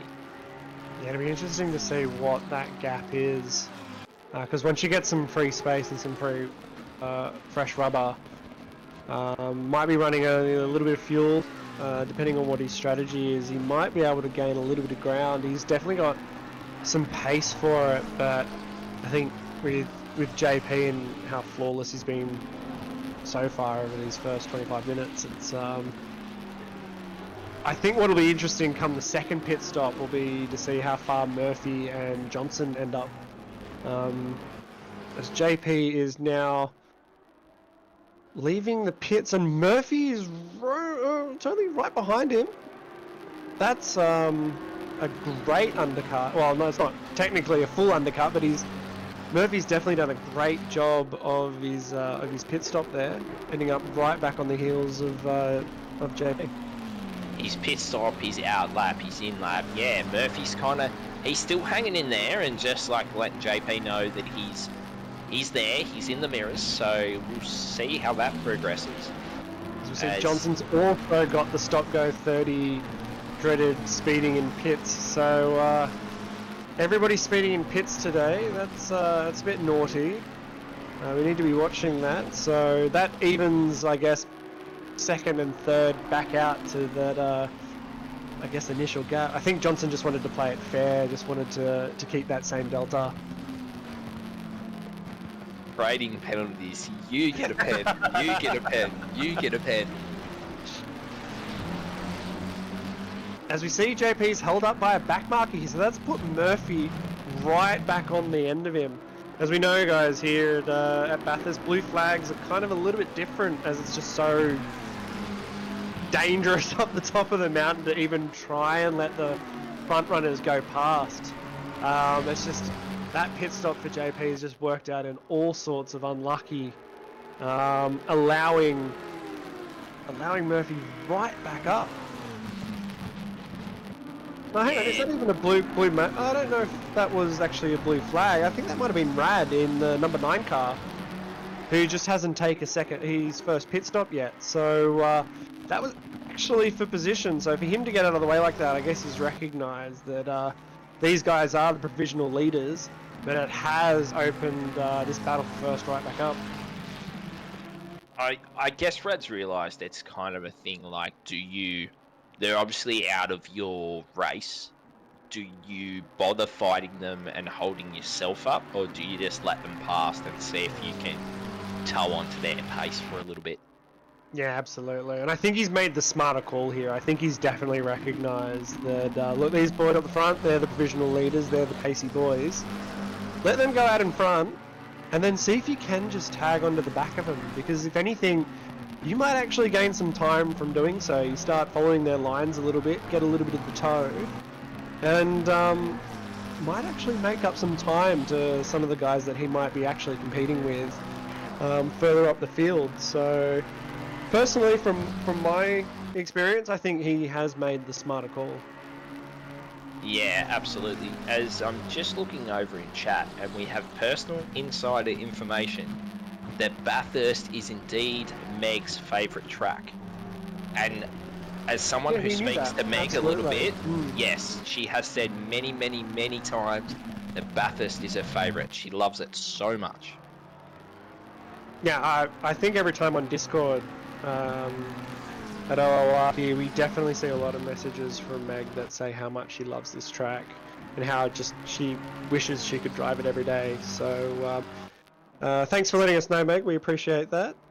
And yeah, keep running this fantastic goated track. Oh, absolutely. JP's extended the gap a little bit again. So yeah, he probably has the pace over Murphy, and there's no discredit to what Murphy's doing. He's just letting JP know he's there. But yeah, I think JP, with a bit of fresh track in front of him, has the pace to keep Murphy at bay if a bad, unlucky circumstance happens. But we know, absolutely, we've seen the best of the best in it through the S's. And I think that's why part of the reason here is you never stop pushing it here at Bathurst, despite how much you think your race might be over, is that you just never know what can happen. Every time you drive up to the top, to the mountain and back, it is essentially a bit of a roll of the dice, and anything can happen. It's literally it's a whirlwind of emotions over the lap. You've got the straights, which is your reprieve, and then you kind of go across the top of the mountain, and it's like you hold on for dear life.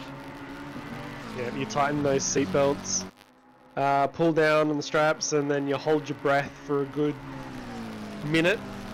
And then when you come out of Forest Elbow, you can take a breath again. So we just stick on board with this leading battle, this provisional leading battle, as the couple in front are probably a bit out of tune with these guys. It's only a second. Well, it's 11 seconds with Murphy's penalty, so... But I mean, oh yeah, you have to take the penalty, don't you, when it's applied like that? Yeah, I think almost like the sooner the better, because you try and make up that time, and try and catch up on it. As we see, Keys here absolutely sending it down the S's right behind Mags, who, as we saw before, was looking a little bit worse for wear. We got Drea right behind him as well, so we got a nice little three-way battle here, which will up a position on the basis that Johnson does have that 10-second penalty. So Johnson will be looking to try and run away a little bit, but proving to be a little bit tougher with Mags, Keys and Rail right behind him. Keys is doing an excellent job in Aston here. He's just applying pressure and just being there and being consistent as he pulls right up on the back of Mags. And incredible breaking there, yeah. Oh, they both follow each other as he follows him off into the grass. I was about to say that Dryer really pulled up on the back of that battle too. So it really shows that how much you battle, even around this track, it brings other people into it.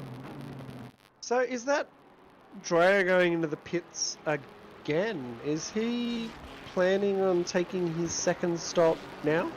Is that what that's happening right now? Because I swore he was in the pits not that long ago. Well, he's got one pit stop left, so he might be banking on a big last stint. With only 37 minutes left, it is possible to make the tyres definitely last that long. Maybe he thought he was gaining on the cars in front too much, but not enough to potentially make a move. So it'll be interesting to see where he ends up doing that longer stint. If he comes out in fresh air, he's on track for being very pacey. As we see, Mags looks like he kissed the wall again.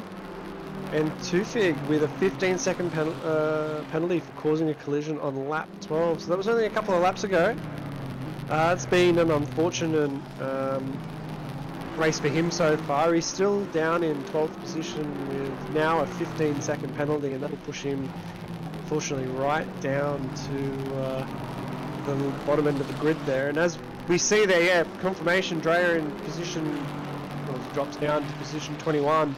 He's got a little green square there, so he has completed both of his pit stops and is looking to make those tyres last for the next half an hour or so. So very interested to see where he ends up towards the end of the race.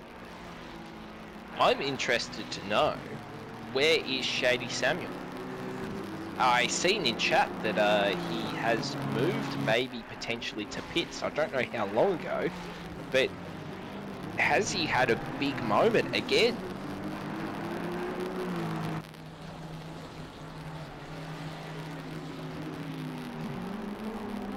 Yeah, I can't see him on the leaderboard, and Glenn just referring to us that he may be gone. Yeah, right. So maybe another big moment there for Shady.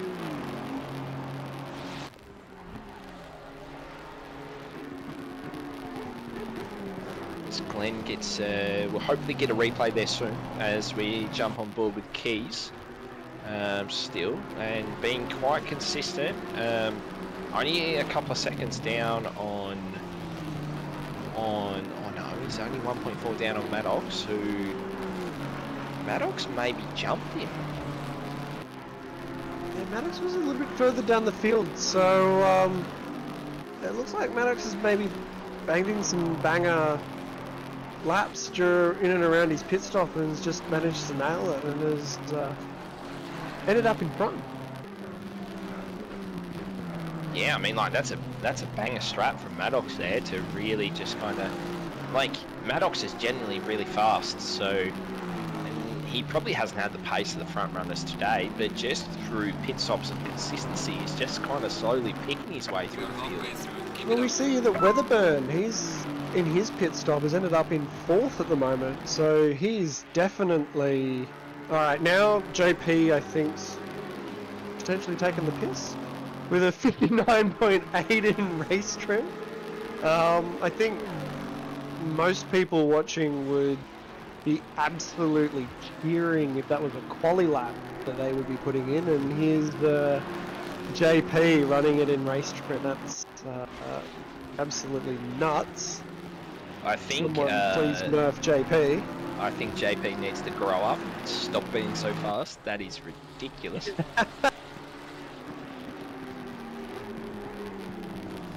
Yeah, we're seeing a few penalties at the moment. Murphy 2.9 seconds behind JP. I imagine with JP banging out 59 second laps, 1 minute 59 second laps, that he has managed to creep away again, but it's a fair effort from Murphy to still only be within 3 seconds of JP up the front there, and then we've got a 27.5 second gap from Murphy to Kumar. So as you said, two at the front are just in their own world at the moment. They've just absolutely run away with it. And JP, yeah, JP hasn't completely rode off into the sunset just yet. So it's all still for keeps at this point in time. So your replay is Shady. So this seems to be his out lap. And he's come down the S's, taken the escape road, got all the bumps and just mashed it into the wall and into the wall again, and that's just unfortunate. Unlucky, Shady. Cold tyres will bite you when you least expect them, and I think after that, I think Shady's thrown in the towel. Yeah, at that point you kind of just, it's not your day, it's not your night, you just kind of park it up, you dismantled the rig, you go and sit down and have a beverage on the couch, I think. Oh yeah, Unfortunate that'll for be Shady. a stiff drink for him, absolutely.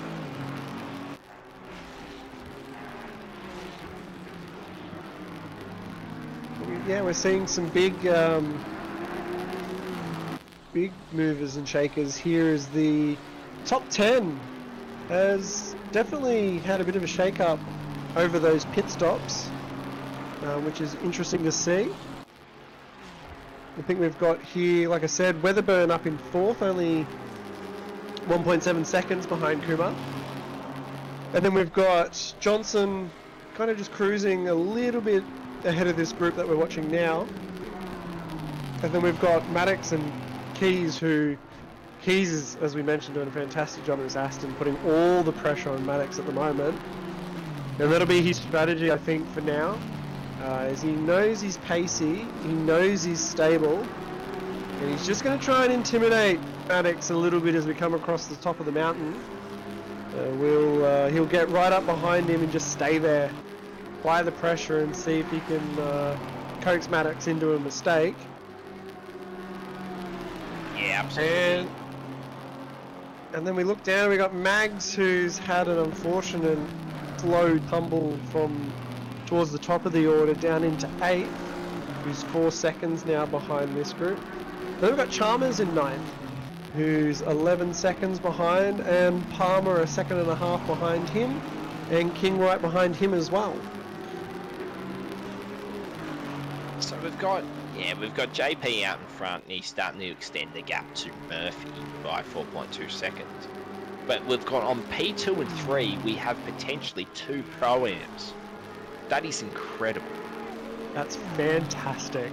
You love to see that, and I think that's what makes Bathurst particularly special, is that it's anyone's game. All you have to do is survive. And I think that in itself is an achievement, and if you do, you're pretty much guaranteed good positions. So great job by Murphy and Kuma there, both Pro-Ams, doing a fantastic job. Yeah, well, this track, I guess, compared to a lot of others, is that it's not just you against your competitors or against the racer in front or behind you. It's you against the mountain, against your competitors in front or behind you. So there's a lot of like cognitive load on you for a track like this. Yeah, absolutely. It is 2 minutes of just sheer concentration. And as you said, like, yeah, you get a bit of a break going up Mountain Straight, and then you can take a breath as you come down Conrod. But if you've got a competitor, particularly if they're right behind you, looking to make a move into the chase, that break doesn't exist. You are still on the edge and you are still fighting for position. So it is just sheer effort the entire way around, and it becomes, yeah, who breaks first, who becomes that little bit more exhausted, or as we see Palmer just kiss the wall there, with King right behind him, applying all sorts of pressure. And this is what I'm saying, right? Like, it's him versus the mountain, and then he's got King right behind him, and he has no space to breathe. Yeah, you just got so much going on, so it's just about how cool, calm, and collected you can stay. As we see them fire out of Forest Elbow, I would want to say that the Lambo in tow will probably get the Porsche, unfortunately. But hopefully that livery will give him an extra 5 brake horsepower, so let's hope. Fingers crossed, as we see right on the back of him. He's gone defensive and then swings it back across, and No opportunity for a move there. As he keeps the gap in front to King just that little bit wide, so that there's no room for King to make a move, and we cross the start-finish line, and King's going to have to try and do it all over again. See, that's a thing as well. It's a hard track to overtake on, but when you overtake, it's well earned. Like, it's not just a gimme kind of overtake. So No, it is hard earned, absolutely. Yeah, no, it is not something that's just done lightly. As we see King potentially make a move down the inside, we know being on the outside he is going to be awful as there's no grip, and King makes the move, but we see Palmer potentially get the switchback. No, King's absolutely nailed that, and as we were just talking, passing is difficult here, and he has definitely earned that one. And now he's got to defend it against Palmer down the mountain. He's just got to take a breath and make sure he doesn't make any mistakes, and he'll get the position. yeah, absolutely. So it will just be wise with Palmer. They've still got a stop left, so it'd just be if Palmer can just hook in and stay on his tail, see if he can cause him to make a mistake after obviously losing out the position. Did Palmer collect the wall there? I think he did. I think he kissed it on the way in. As we can see that, yeah, King has already got that gap and is just running away with it at the moment. So I think Palmer may be a little bit flustered from that overtake. It was a strong move. It was a great move. And King is looking pacey. In his brain, he'll be thinking, yep, time to buckle up, looking at Chalmers ahead and homing missile mode. See if he can get on the back of Chalmers and do it all over again.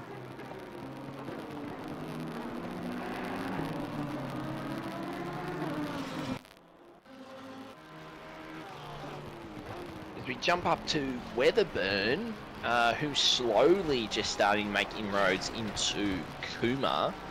Another quiet achiever who's just kind of like, stayed off camera a little bit, just stayed consistent, stayed solid, and like Yoda's an incredibly quick driver as well. But yeah, he's had a good day where he's just been consistent and he's just stayed out of view, no mistakes, no nothing. As you're watching him get close to the wall there, fires around McPhillamy Park down through the skyline. So it'll be interesting to see if he has the outright pace to get Kumar and Murphy. Yeah, I was a little bit surprised by his quality. I thought he might have been a little bit higher up. As you said, he's a very quick driver, a very competent driver as well. And I think sometimes when you do start a little bit lower like that, being off camera and having a quiet race in that regard's probably one of the best things that you want, because it just means you do just get to pick up a couple of positions here and there.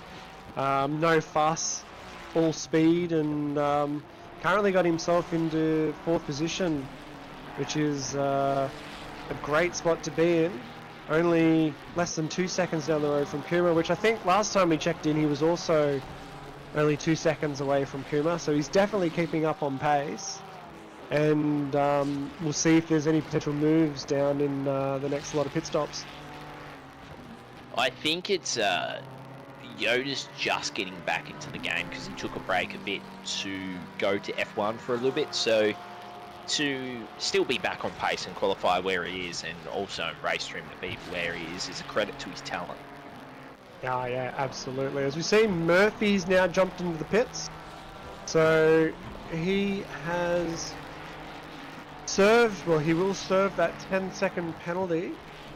He'll have finished both his mandatory stops, and it'll be interesting to see where he comes out. Hopefully not getting another speeding ticket. Oh, imagine if he got two. Ugh. You'd be angry with yourself, I feel like, at that point.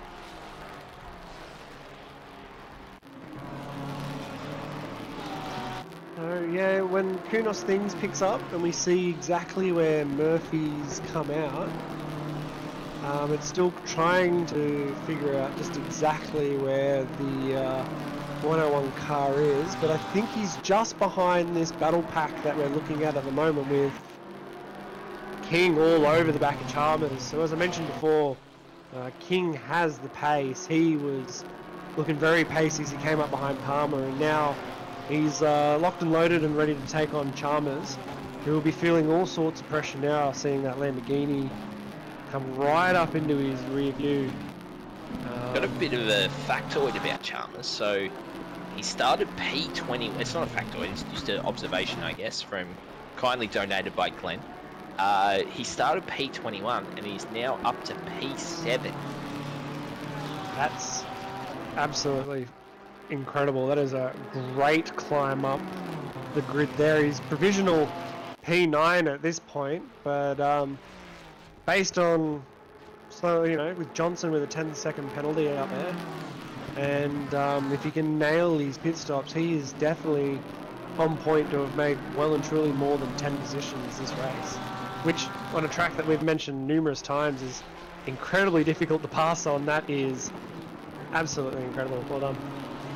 And John stating in chat that Chalmers has had no practice this week.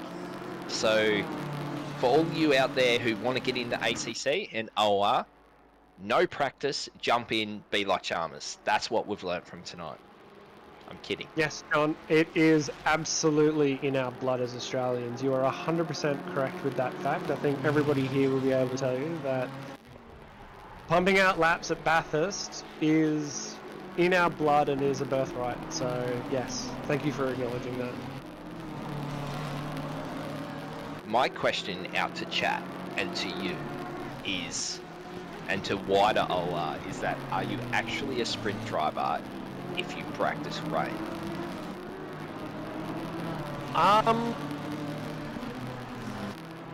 You are definitely a sprint driver if you don't practice in rain.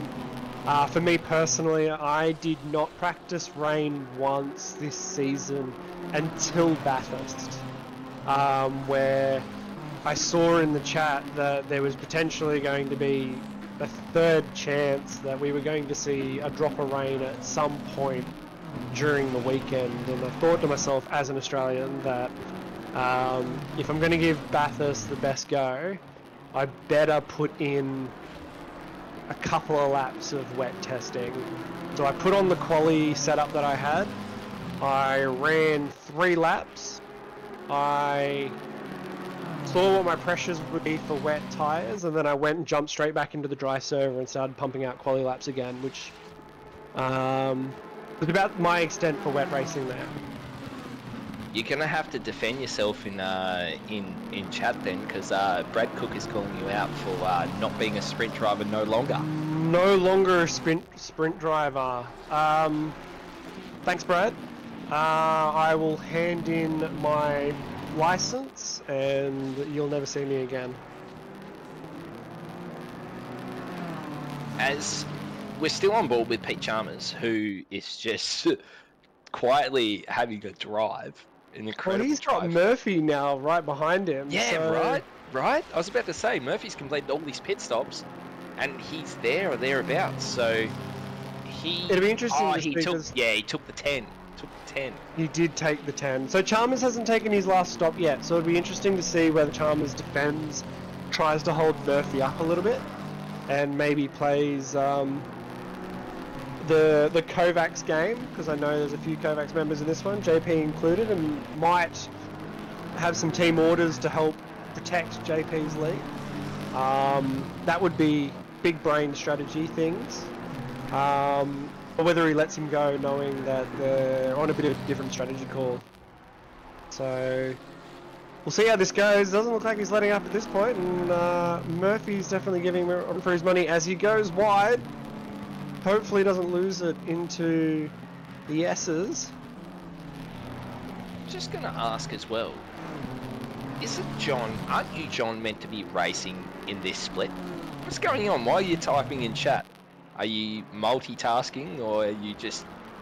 What's going on? I need to know. he might be playing race engineer.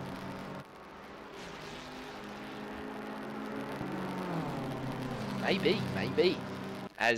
Look at the Beamer just kind of get away from McLaren down the straight. The Beamer's got pretty good top end here. There you go. John saying his electricity cut out 10 minutes before the race. So That is much sadness. That is that very is, sadness. Can we all have a big F in chat for John's electric? As we see Chalmers now jumping into the pits for his final stop of the race with 17 minutes to go. I'll be really keen to see where exactly he pops out back into the train, as a majority of drivers have now completed that stop. So we see JP has completed his final stop and has a commanding lead over the rest of the field, as Murphy did have to serve his 10-second penalty. We've then got next in line of the 2-stop completed, we've got Kumar down in provisional P7. Weatherburn still only really within that 2-second window of Kumar, so pit strategies didn't really play much of an effect there, unfortunately. Those two have been inseparable for the last stint and a bit. We've got Keys here in the Aston, who is still running in the top 10, having completed his 2 stops, with Drea looking very pacey right behind him, looking to make a move. And then also Johnson, who also had to serve a pit stop penalty many seconds, 3.8 seconds down the road. Yeah. Oh, his Keys almost face plants the wall. He's got drive for company too, like only half a second behind, so it'd be interesting. Who we got? Maddox still hasn't pit. Yeah, 21-second gap to JP as well, so that's, yeah, pretty much, even if you took the 10-second penalty away from Murphy, JP in the last stint has gapped Murphy by 10 seconds. He's done an incredible job. We've got Keys black and white flag for weaving, so big no-no there. He'll be having the naughty stick waiting for him if he thinks he can keep doing that. As we know, guys, black and white flag is not a penalty, it's just a final warning for doing little no-nos, and weaving down straights is definitely one of them. We cannot be doing that. As we see, Mags is in the pit, and as unfortunately looks like he's going to drop out of the top 10 with that pit stop, which is very unfortunate. Chalmers came out in 11th, so not too far behind the top 10, but coming up from P21, still a fantastic effort. And Maddox still running up the front, hasn't pit yet. So is this going to be one of these classic cases where at least one driver runs all the way towards the end before pitting, or do we reckon we'll see Maddox pit in the next lap or two? Well, I reckon he'll nearly have to pit in the next lap or two, surely, as Dreyer just is getting all up in Key's business. I was about to say Chalmers will probably grab a few spots here, just down to as he smacks the wall. Probably wasn't a smack, but a bit of a glance, so... He touched that one last time, so if he keeps doing that, it's just going to get worse and worse and worse. So you wouldn't want to be doing that too many times more in this stint.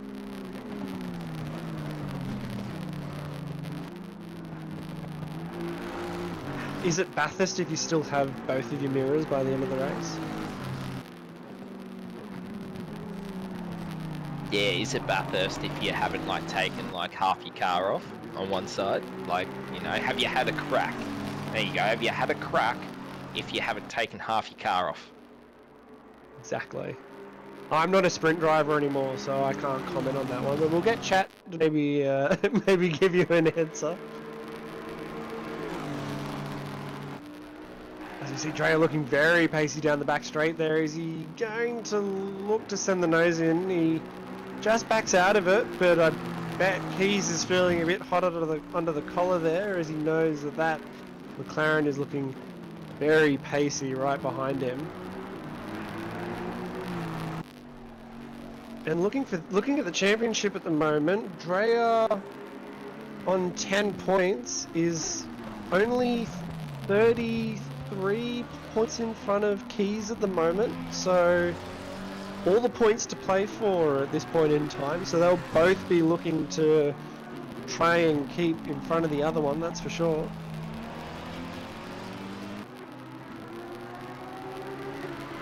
I'm still surprised that Maddox hasn't pit yet.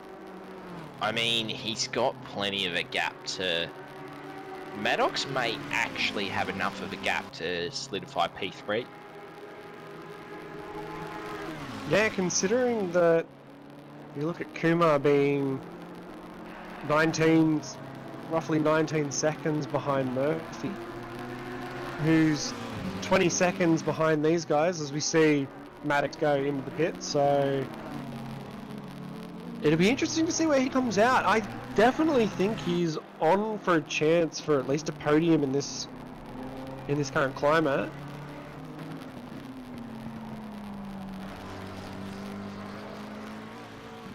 And we see the last lot of runners who still haven't pit yet, as we've got Rochford there in provision P4.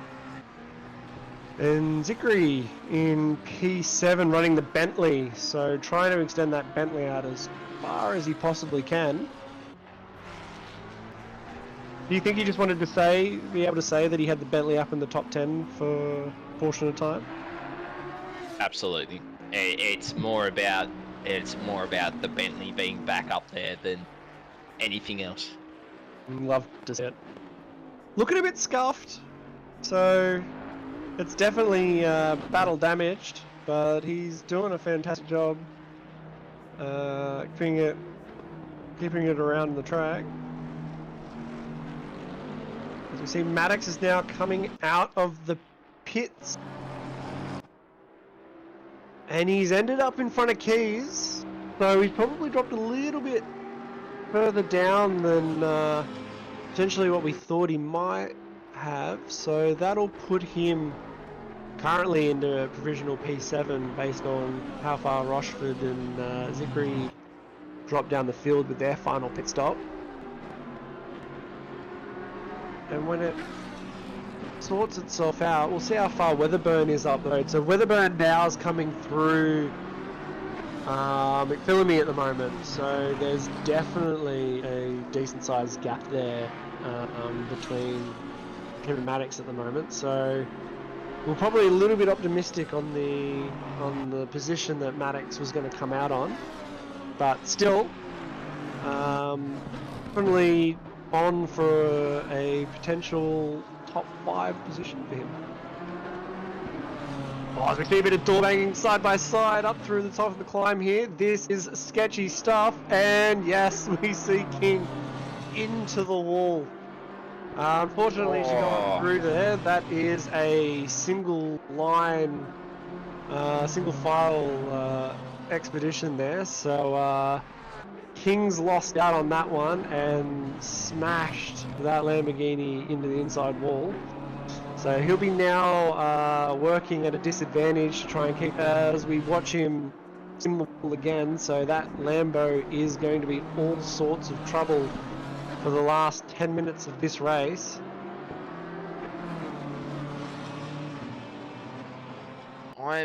So we've got Rochford in the pit now, so Yoda's going to take up Rochford's spot. Zikri's in the pit too, so Maddox has already passed Zikri. So yeah, it'll probably be P4 and 5 for Maddox and Yoda. Yeah, well done by them. That's a fantastic effort from the both of them, just quietly achieving positions, which is what you want. As we see, there doesn't seem to be too many other battles on field at the moment. It looks like there might be Fleming on Macaulay in 17th and 18th, with Tufig right behind them, so there's going to be a little bit of a battle pack there. Tufig down in 19th is going to be a little bit disappointing for him, unfortunately. He would have most likely have liked to have been a little bit higher up to keep his championship hopes alive. But other than that, it looks like, particularly with the top 10, they're very much all in their own space at the moment. As we see the Bentley come out, I believe this will be for position, so the 5 of them are now going to collect each other and carry on up the mountain. This could be potentially very spicy, as we're going to have 2 cars with warm tyres take on the Bentley with cold tyres. He's going to go around the outside and get absolutely shunted into the outside wall of turn 2. You absolutely hate to see that. And he'll be feeling a bit filthy about that one. Bit of a scrappy battle pack going on here, but you'll love to see it. 7 minutes to go. Ali's got a bit of a gap to him now, so let's see who comes out of it. We've already got one added bruise, and he was only in this battle for all of 20 seconds, so the newcomer being the worst wear on this one as they all ride that curb, and that absolutely had me holding my breath for a second there. As these 3 have definitely been at it for a lot longer in this race, and I think they're going to definitely the claws are going to come out, or in this particular Raptor Racing, teeth are definitely out for blood. And I think we're going to see this one become very, very spicy as that clock timer ticks down. Yeah, it's going to get, as you watch, Jacob Fleming is going to go around the outside. How deep, how brave does he break? Oh, he's kept inside line there. Oh, he's absolutely ate a bit of that curb there. Porsche did not like it. No, there is definitely, if there's one thing that Porsche doesn't like, and it's going to be big curbs. So, very optimistic line through there, but he knows he's going to have the pace down the straight. So, as we see them stick out the nose, letting each other know that they're still there, not that you'd be able to forget. Fleming, who very squirrely on exit there, doing massive deja vus around the first corner, going to be very compromised for this mountain straight. As we see, Tufig's definitely going to want to take advantage of that, but Fleming holds the inside, and as we know, the outside of turn 2 is not the place to be. So you see Tufig backs down, a little bit wide through the corner, but he did back out, and hopefully can follow Fleming up through the cutting. Smart by Tufig there to just back out, just like fights another day. And maybe, is Jake Fleming's going to get a run here? Oh, let's see what happens. He's had a shocker through there, but it's all nice and tight through here as we see. They all just give each other tit for tat. One makes a small mistake and the others catch up, and then someone else makes a small mistake and they all bunch up again. It's getting very spicy. It's what makes racing, really, doesn't it? When you have the to and fro and the push and pull kind of stuff, where, you know, no one's giving an inch, but they're also being respectful kind of thing. So, be interesting to see who gains the toe down here. Does the Porsche gain a toe, or does the Ferrari? I think Tufig's probably a little bit too far away to take full advantage of the toe, but I think Fleming's I thought he might have been a little bit closer. We see that the Porsche doesn't exactly have the best toe. Well, I say that, and he's doing 286 down the back straight there, so that is nothing to scoff at. And there we go, James McCauley, 15-second penalty for causing a collision on lap 30, which is what we saw on screen with, unfortunately, that poor Bentley of Zikri getting shunted into the outside wall there. Who has definitely dropped off a mile off this battle pack. So unfortunately, that has caused McCauley to basically drop out of this battle altogether. Now, as Fleming and Tafiq, do you just sit behind knowing you're going to get the position? Or do you fight for it? That is a tough one. I feel like at this point in time, knowing that Macaulay is potentially holding you up, it might be the case that you maybe have a crack at it. Depending on how much pace you think you've got, if you want to take advantage of any mistake that McCauley potentially makes. And that's the thing, is like, as Fleming, you don't want Tafik to try and take that position from you. If you sit back and cruise right behind McCauley, if you're being held up by McCauley, Tafik's just going to get right up on the back of you and then going to start causing you problems. So it's definitely one of those moments where, as Fleming, you probably want to get in front of McCauley as fast as possible. As we see Tafik I believe Letting that's Page JP. through. Yeah, he's letting Page through. So the leaders have caught back up. But as we see Fleming right on the back of McCauley here, McCauley is going to go defensive into the King. Fleming right around the outside. He's got the Who's line. braver? Oh, he's got Fleming. the line. He's got the line. Oh, a bit of touching doors. No, that's a Was good there overtake. racing room That's a there? good That's overtake. That is an fantastic- impressive overtake. That is very impressive. That was ballsy. And We'll I see reckon now they're gonna have to let JP through here. Well, McCauley's already done it. Yeah, so I reckon around this first corner, I reckon Fleming's gonna let him through. He's got a bit of a gap and a better exit now. Yeah, so that's the thing, is now that Fleming's gotten past McCauley, you can see he's already making that space, but he is going to have to let Page go, and unfortunately on Mountain Straight, that's not the most advantageous spot to slow down and let him through, because all you're going to do is let McCauley come right back on your rear bumper, which is exactly what's happened. So hopefully Fleming can follow JP through and keep some of that pace up that he was showing earlier. So we see McCauley there squirreling into the braking zone of the cutting. He's absolutely on edge. That's fantastic. Yeah, with a minute to go, I wonder if people's concentration's starting to kind of just slowly dip. But you've got Page will probably... Oh, will he finish the lap from here to go another one, or...? With 50 seconds to go, I dare say... Oh, Fleming does hold on. He holds on to it into the dipper, but he's got McCauley right behind him. I dare say there may be one more lap to go, so... See... Oh, no! As we see the Porsche Tings into the elbow. That is unfortunate, as he is absolutely facing... Yeah. I mean, if he can get it going again... Oh, no, he's going to drop out of the... Yep. He's dropped out of the gap to the penalty. That is unfortunate. It's the highs and the lows, really, of the racing, isn't it? It's the impressive overtake and then the unfortunate sadness. As Page is not going to cross the line in time. No. So this is the final lap, and this is the final corner.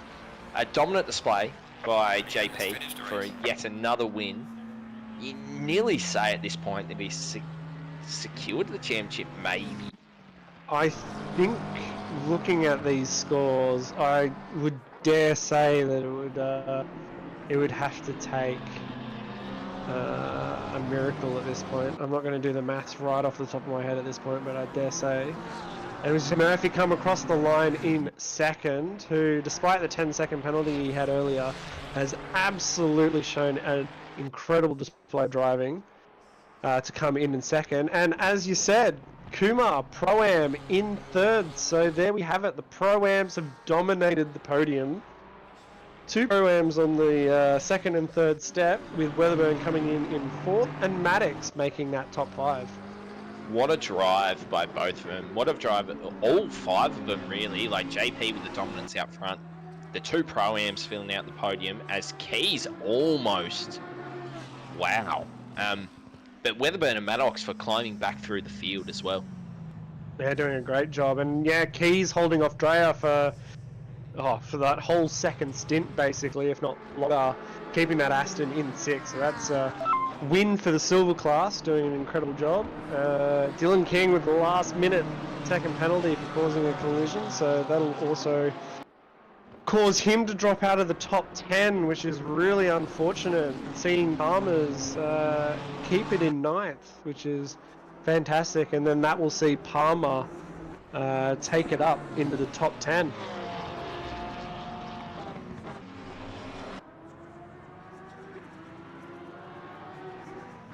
Scotty Rochford coming in 12th, Marco 13th, White in 14th, right behind him. And the rest of the runners there, Macaulay, Tufig, finishing the lap earlier. So Macaulay there with that 15-second penalty is going to push him right down, unfortunately.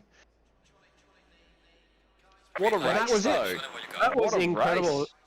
That was spicy from start to finish, absolutely. As we bring up the final race standings. Go on, run us through the race standings, Luke. If it swaps over, because there we go. So we've got JP Sneakus in first with, again, another dominant display. Murphy second, Kumar in third, and then Weatherburn fourth and fifth. Looking at the silver class, we've got Keys, then Dreyer, then Johnson in third. Pro-Am again, Murphy, Kumar, and then Chalmers on the third step there. And then for our AM class, we have Lau and Mercer. So, Connor, who was your driver of the day for that one? I actually have got to give it to, as much as I want to give it to Murphy, he did qualify P2, so I got to give it to the other Pro-Am on the podium in Kumar. Yeah, I was about to say Kumar as well. He bit of a dark horse in that one. He didn't get too much camera time, but he managed to keep it clean the entire way, and that is, I believe, the secret to surviving Bathurst and getting it there on the on the podium. Is he is also my driver of the day as well. Yeah, it's a good drive by them all, like even the top 5, top 6. Yeah, what a race.